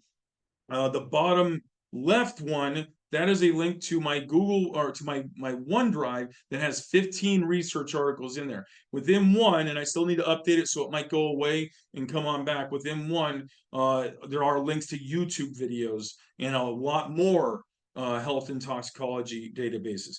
And then that middle link is a 22 video series lesson plan of lithium-ion battery awareness that talks a little bit about toxicology, but talks about firefighting, the hazards, the issues that we face, all in totality. And with that, I want to thank all these people on there. Obviously, I didn't just it wasn't just from osmosis that this information came here. I had to do a lot of work, of course, but it was asking these people here on this list and listening to these people and working with these people to find out this information, to try to distill it down into a higher percentage to give it to you within this last hour and a half that we've been talking. So thank you very much for listening to all this great toxicology and the health and physical hazards of lithium-ion batteries. So Chris, if you'll quit sharing your camera, we'll take questions here. Quit sharing the camera or the There you screen? go. There you go. All right. So we didn't, a lot of times we get questions in the chat. I didn't see any questions in the chat.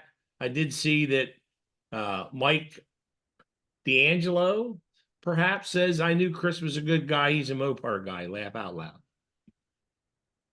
All right, so let's go to the Q&A. The first question we had was from Michael, and it says, if monitors and meters can detect hydrogen sulfide 100 feet away, how are we to ensure proper calibration when turning the meters on?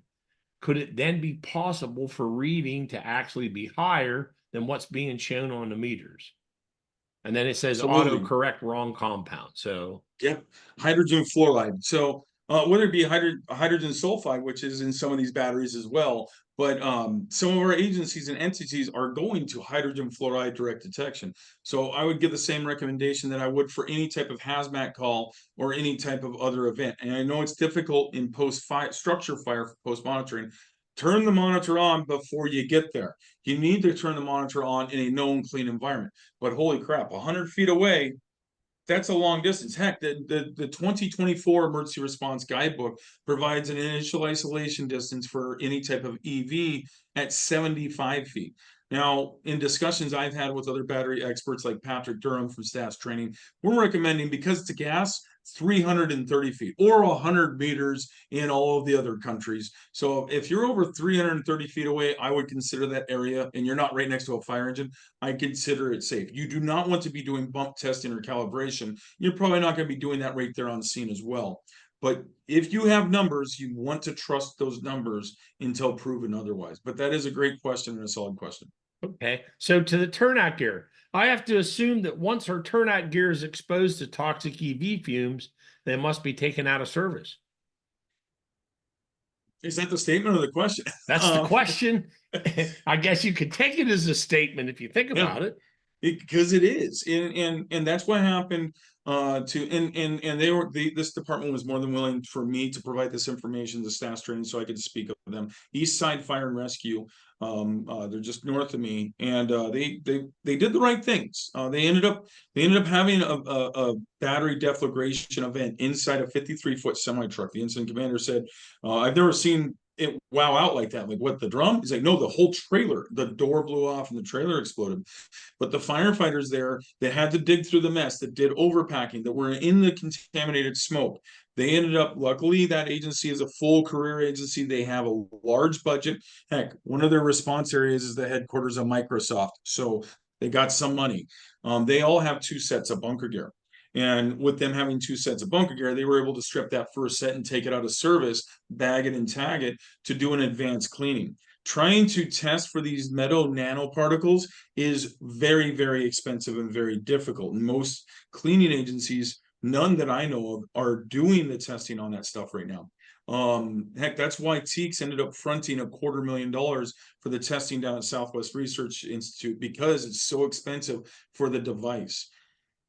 I know it's difficult in some of our volunteer and smaller agencies to try to get a second set of bunker gear, but you need to do, this stuff is very contaminated, especially if you get in some of that smoke.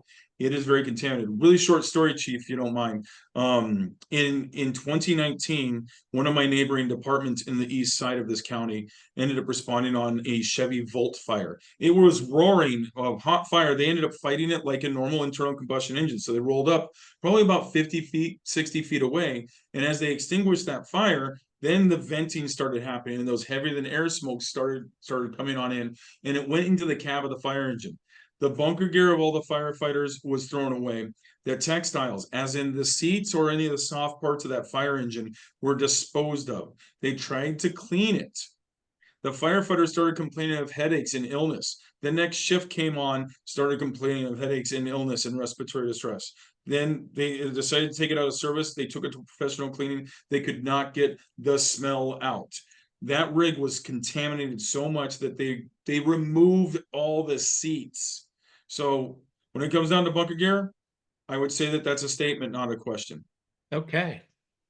All right. So some fire departments are using fire blankets and following the tow truck operators till they get to their destination. Is this an acceptable practice? I think the question there is referring to the South Metro Fire Department. There's a tone right now. Let's shut that one up. They're referring to the South Metro Fire event that happened, I think it was January 4th. Great PIO game. I talked to the PIO. I just recently put an article into Fire Engineering in June about battery disposal, and I asked the PIO to use a picture from that video. I think it's a good tactic. I don't think it's a perfect tactic, but within this video, once again, South Metro ended up doing this. It was an EV fire, and then there was a hybrid next door. They ended up covering the car with a battery blanket. They covered the hybrid with a battery blanket, and they escorted both of the vehicles to a tow wrecking yard. Understand, now, once again, this is another department that has a lot of funds. Those battery blankets they were using were about $4,000. When you use a battery blanket, that battery blanket is consumed. The smoke from that battery blanket, you do not want to wash and put that battery blanket back on your fire engine in any way, shape, or form. That you're giving that blanket away. The cheapest battery blankets that are effective that I've seen are about $1,500, and it's a decent tactic. Department up in Snohomish County just tried this tactic. This is the event where my partner was getting the HF readings on his monitor. They used a battery blanket. I would recommend, and this is just Chris Pfaff here, my recommendation for tactics on using an EV blanket is for if it's in a multi-story parking garage, if it's in a residential fire garage, if there's exposures that are too close that you can't get a continuous water stream on them. That's when you want to use an EV blanket. If it's out in the open, do not use the battery blanket because they're so expensive.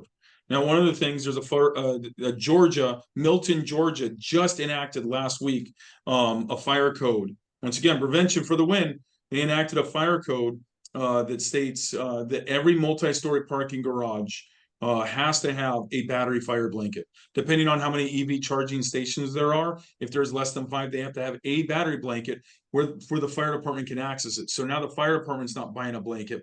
That building owner is buying that blanket and maintaining that blanket. So we're starting to push the cost to the appropriate authorities. But the last thing I want to say, oh, go ahead. Yeah, go ahead, Chris. I'm sorry. Yeah. The last thing before I get off this is if you do opt to use fire blankets and you end up putting them on a car, on an EV, do not take that blanket back. Do not put it on your rig because it is contaminated. Okay. So along those lines, and this is going to open up a line of questioning, maybe for a discussion another day. So in most states, if you have a hazardous materials incident, the fire departments and responding agencies can request reimbursement through a variety of venues. Typically, you have to bill, so on and so forth. Since we're dealing with so many hazardous substances with an EV, with lithium-ion batteries, could it be treated as a hazardous materials incident? And would you be able to get reimbursed for the turnout gear you had to dispose of, the blanket that you used, so on and so forth? The fast answer is maybe. It's as simple as that.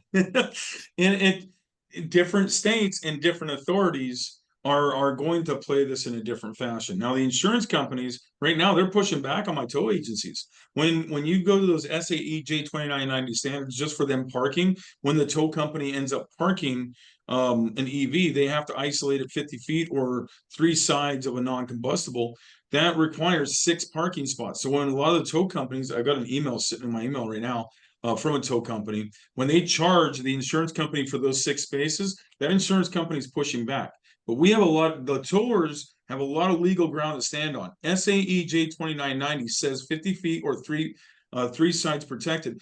SAE J2990 is also the requirement for the way that these EVs are placarded, as well as the reason why we see those orange cables on EVs and hybrids. So if the auto manufacturers are using SAE J2990, the towers can use it as well, and they can seek reimbursement. Now, onto the fire department, an EV fire, an EV or a lithium-ion battery fire in event is not a hazmat. You can ask Captain Chris Green all day long that it's not a hazmat. However, the cleanup and remediation is hazmat. And this is where it gets into that wishy-washy area. Right now, lithium-ion batteries, when they're shipped, they do not need to be placarded. We're working on that. We're working on that right now.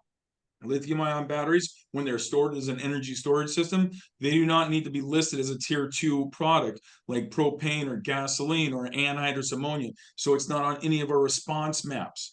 Lithium-ion batteries, per the federal government, don't have specific training requirements from OSHA.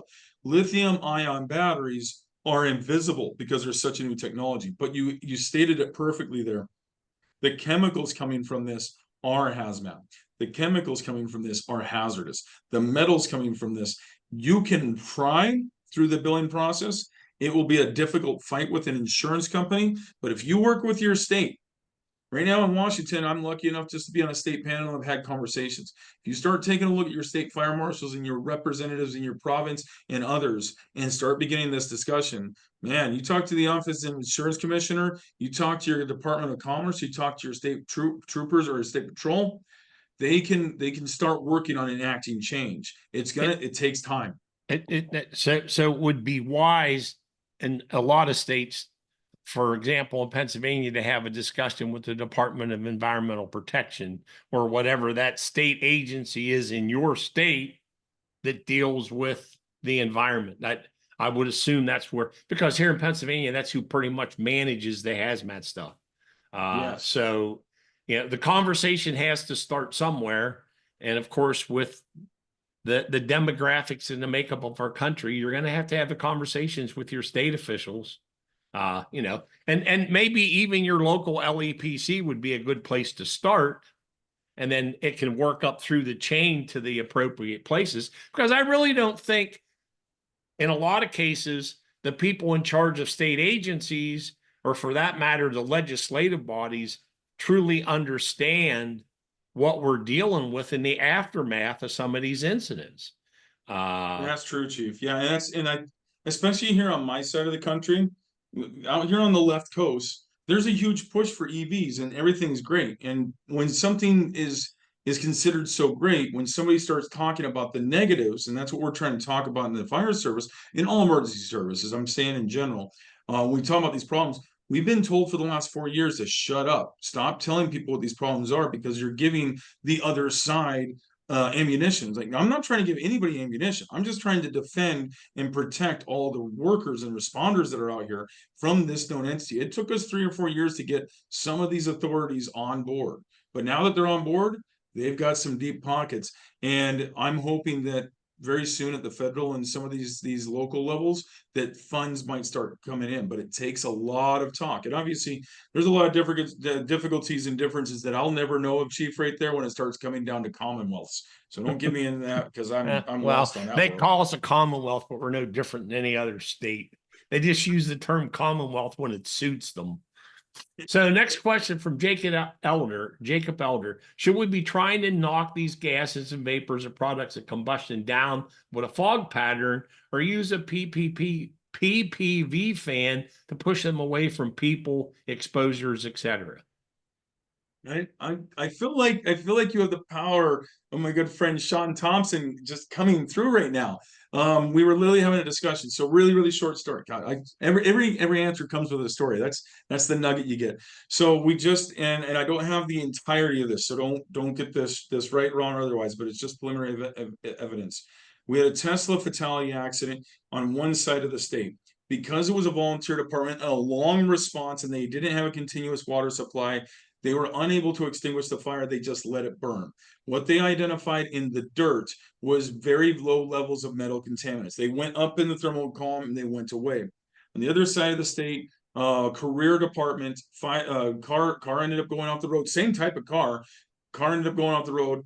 Fire, fatality. Fire department responds much faster. They had a continuous water supply. They aggressively fought the fire, knocked it down, kind of put it out. Very high levels of metal contamination in the dirt. The hazmat remediation for our ecology reps is going to be much more difficult on that second fire. Now, as the discussions went with some of my ecology reps, they're like sitting there thinking is like, well, how do they do scrubbers? How do they get a lot of those particulates out of smoke from scrubbers? It's exactly what you talked about. They have a fog mist in the smokestack to capture and encapsulate those metals or those particulates to let it rain on down. So now what about the potential of let it burn and we just do a white fog or a mist into the smoke or the column, or we try to blow it away from a public area? I'm not going to say it's perfect. A fog stream is big wet droplets, and it's not the most controlled system like a smoke containment system in a smokestack. However, it literally as of a week ago, we were just starting to talk about that potential tactic. So that may be coming up in the future. So good thoughts. Jacob follows up with, are there good ways to test PPE after these events to determine if the gear's been contaminated to the point of needing disregarded? And the answer is no. I wish. It's expensive. At the end of the day, as much as I hate to say this, the answer is you need to dispose of it. Because one, you can't test it even after you wash it. You have no way of testing it, so you don't know what's left behind in it.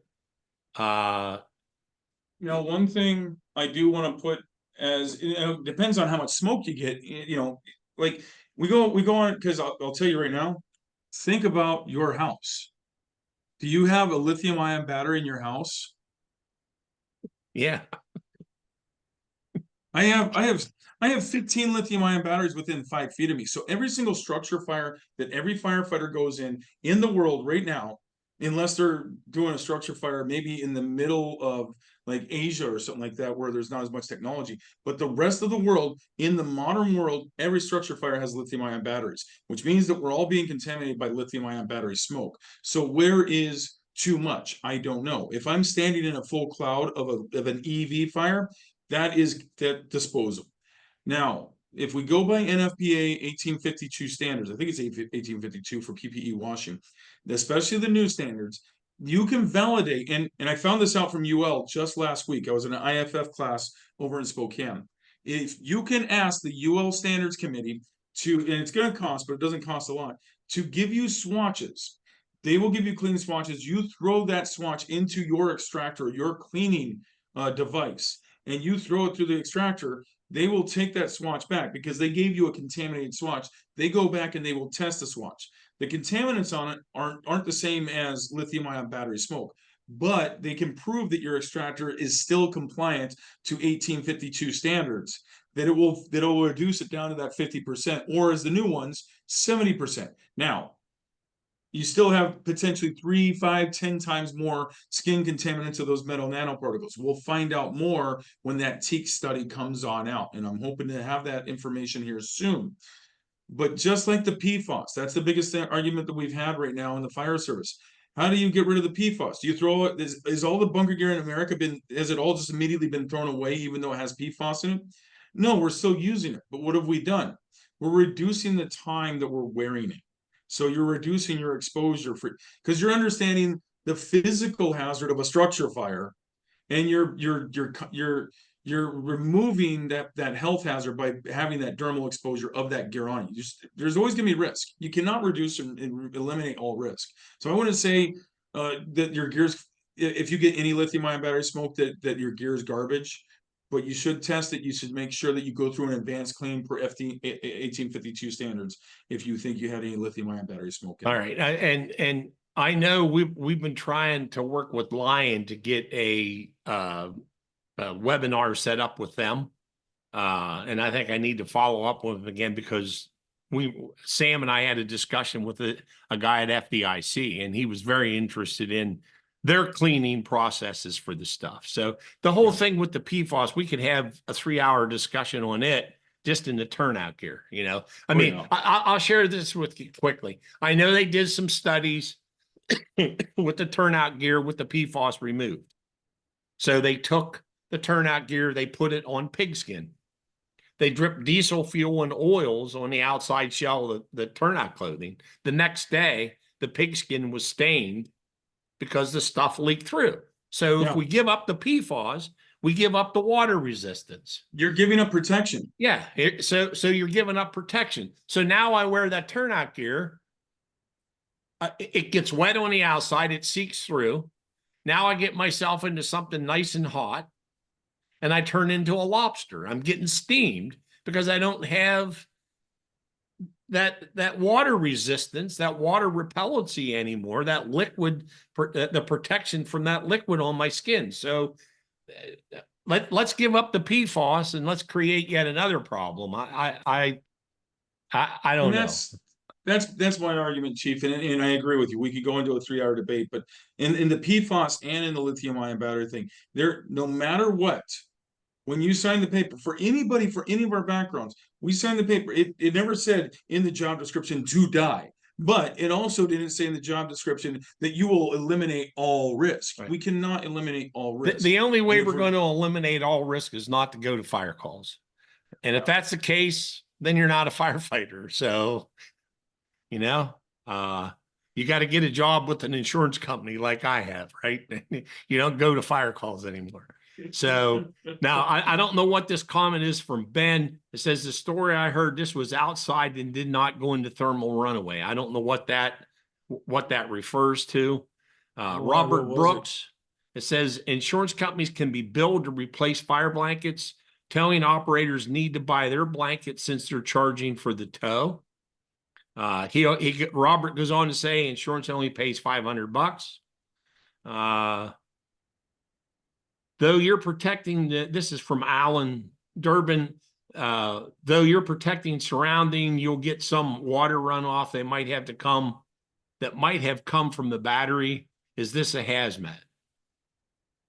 I argue that's where the beginning is firefighting, and we need to, going right back on that last statement, Chief.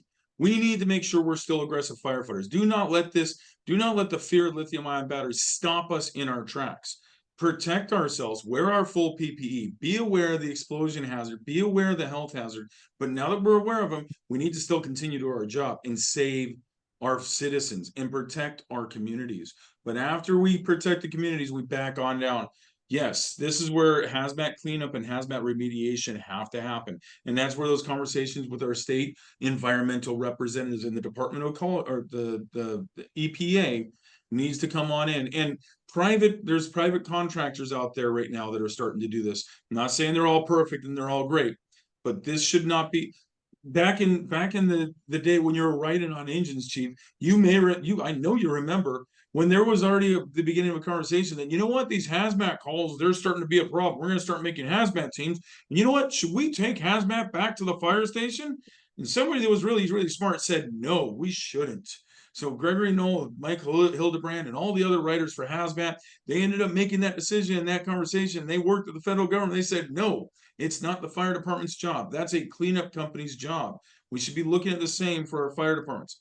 Right now, unfortunately, we kind of have a hot potato, and we don't have spill contractors that are willing or that are able to safely dispose of these batteries. It will come. To your point, we need to educate ourselves, know what we're getting into, protect ourselves from it, deal with the immediate danger, the immediate hazard, and then stop and catch our breath, and then work from there, you know, and slow ourselves down at that point.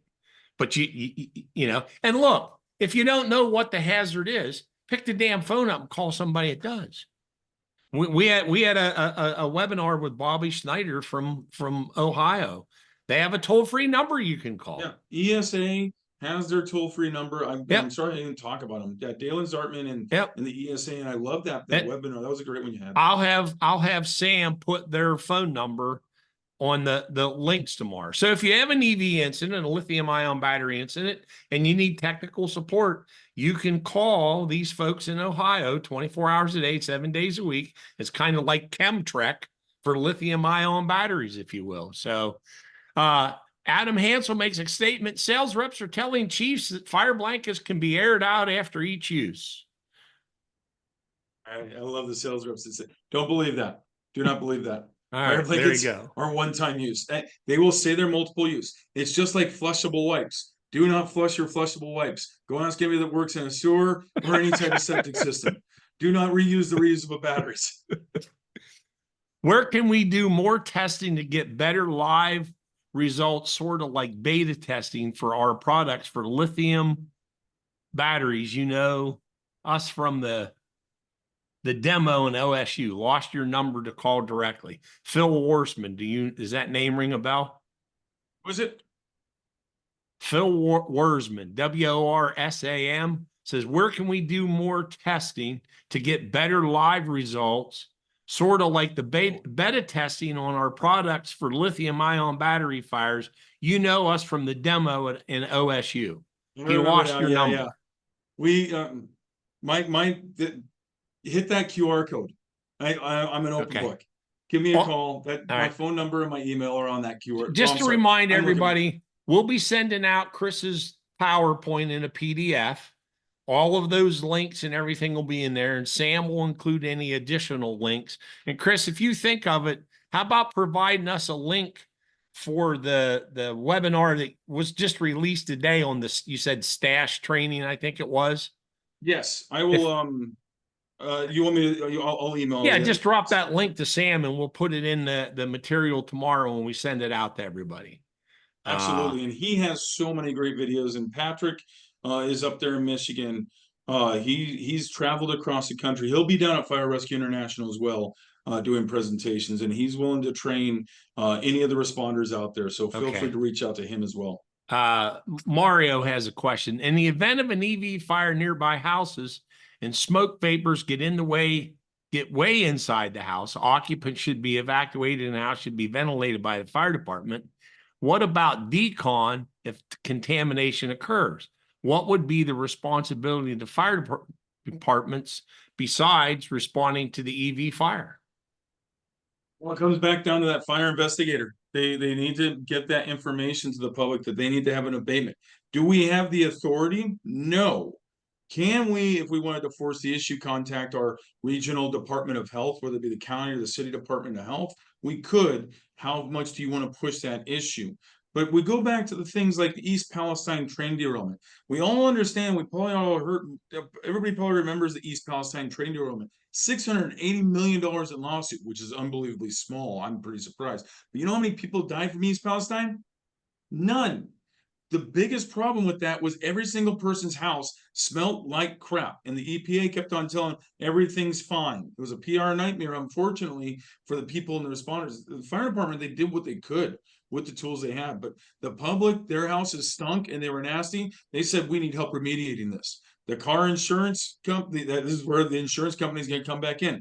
They have to remediate that house from the smoke. It's going to be a huge battle.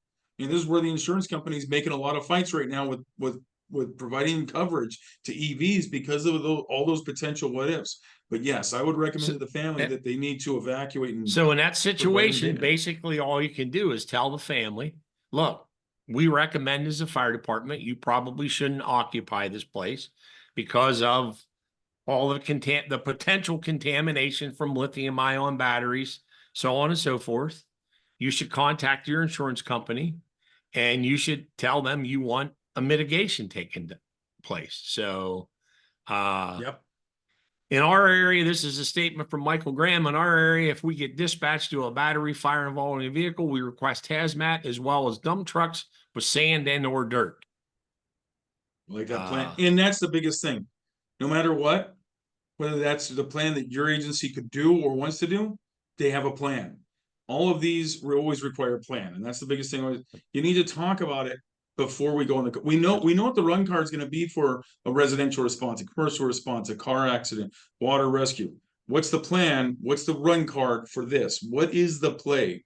Right now we're inventing the plays. I'd rather invent the play here in the afternoon, or right now it's the evening, I know, on your side of the country.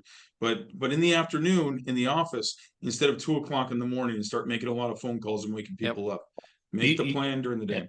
You remember when we had the first mass shooting at the school in Colorado years ago? All the statements afterwards were, hey, I met the sheriff for the first time today. And now we have all these plans as a result of that unfortunate incident. You need to talk to the people ahead of time. I'd rather not lose a lot of firefighters or first responders for those plans to be forced. So Alan Durbin asked, so is the hazmat charged to the fire department? If you mean, how can you get reimbursed for it? And again, every state's going to be different. So you got to have a conversation. A lot of times you could start the conversation with your county emergency management office. Hey, if we have a typical hazmat incident and the fire department responds to it, how can we get reimbursed? Then let's kick it up to the next level. If we have an incident with a lithium-ion battery and we have hazards after we put the fire out, are we able to charge anybody for it? Because it's going to depend from jurisdiction to jurisdiction, from state to state. But you have to have the conversations ahead of time. How much, this came from Danda, how much contaminants are remaining after a lithium-ion fire, a few weeks, months, that may be faced by private fire investigators who do not use turnout gear but use Tyvek? The Tyvek will protect you just as well, if not better, than the bunker gear, because especially it's not the vapors. And I have a class on that. Actually, I recorded it when I was in Oklahoma.